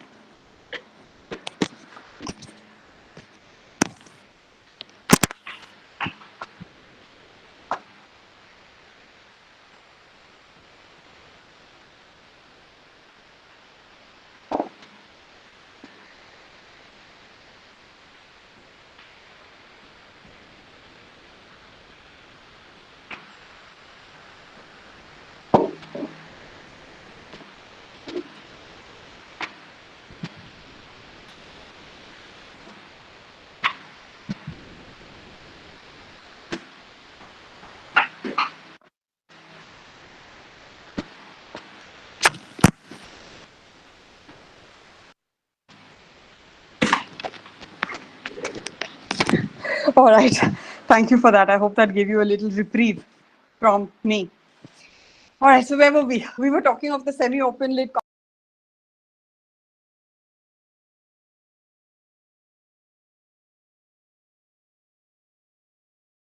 confirmation. Yes.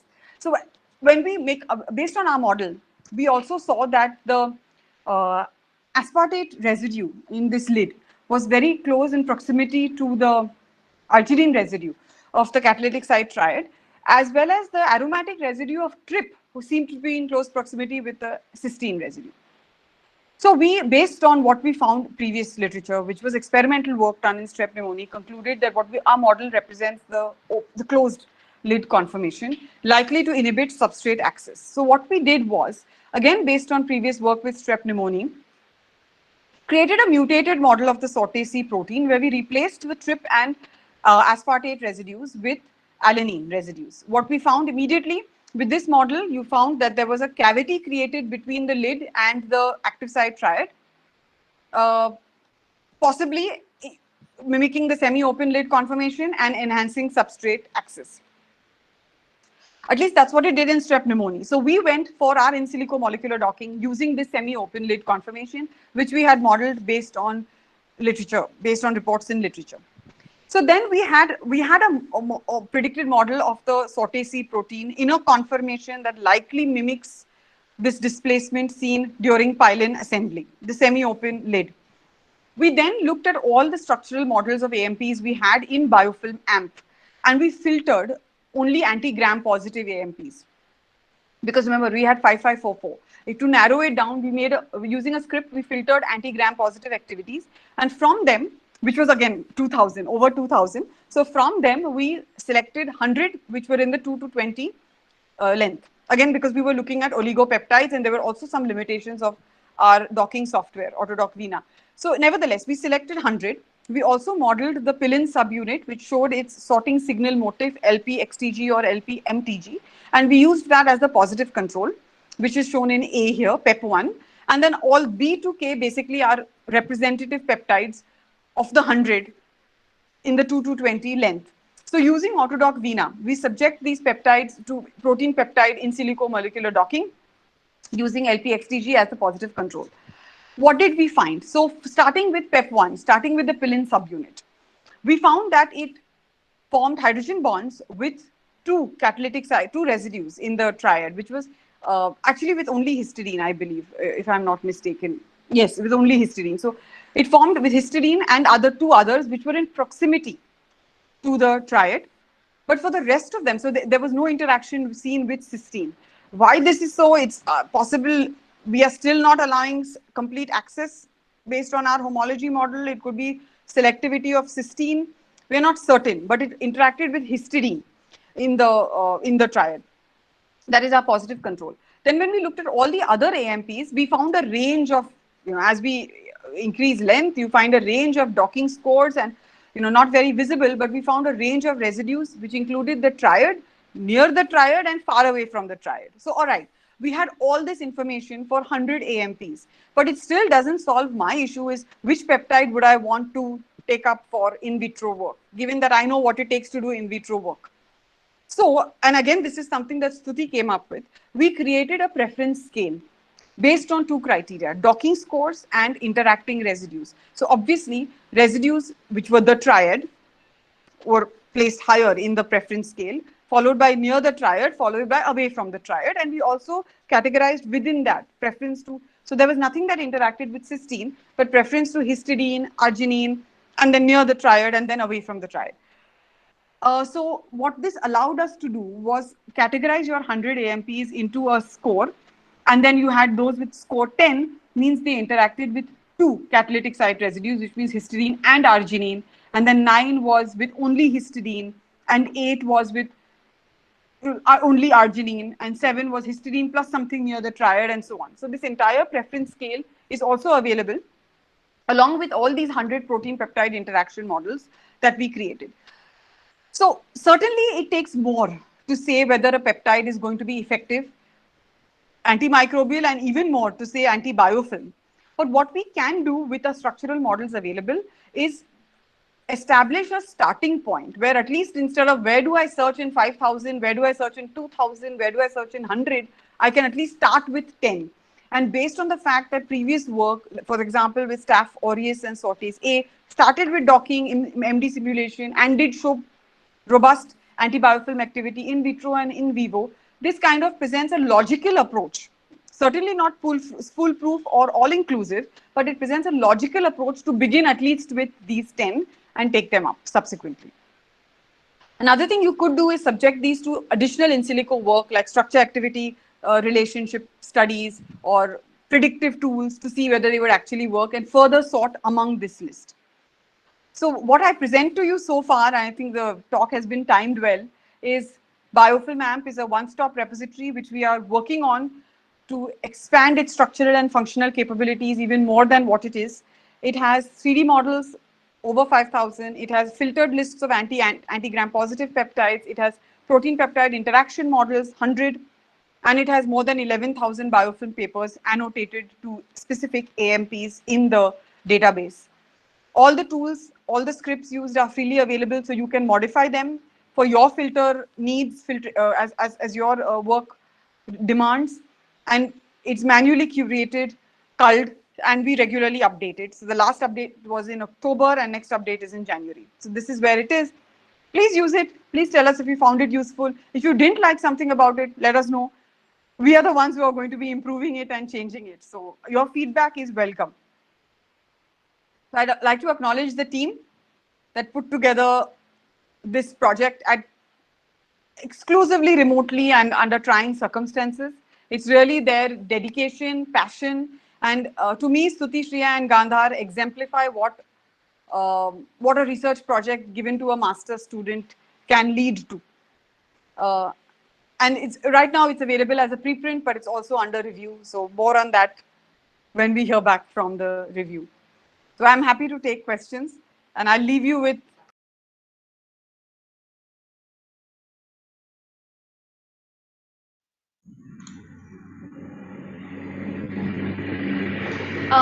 Thank you everyone. On behalf of Symbiosis School of Biological Sciences, I would like to express my gratitude for so kindly accepting the invitation and being a part of this event. And also I would like to thank each and every speaker for taking their time out from the busy schedule to be a part of this event. Thanks a lot.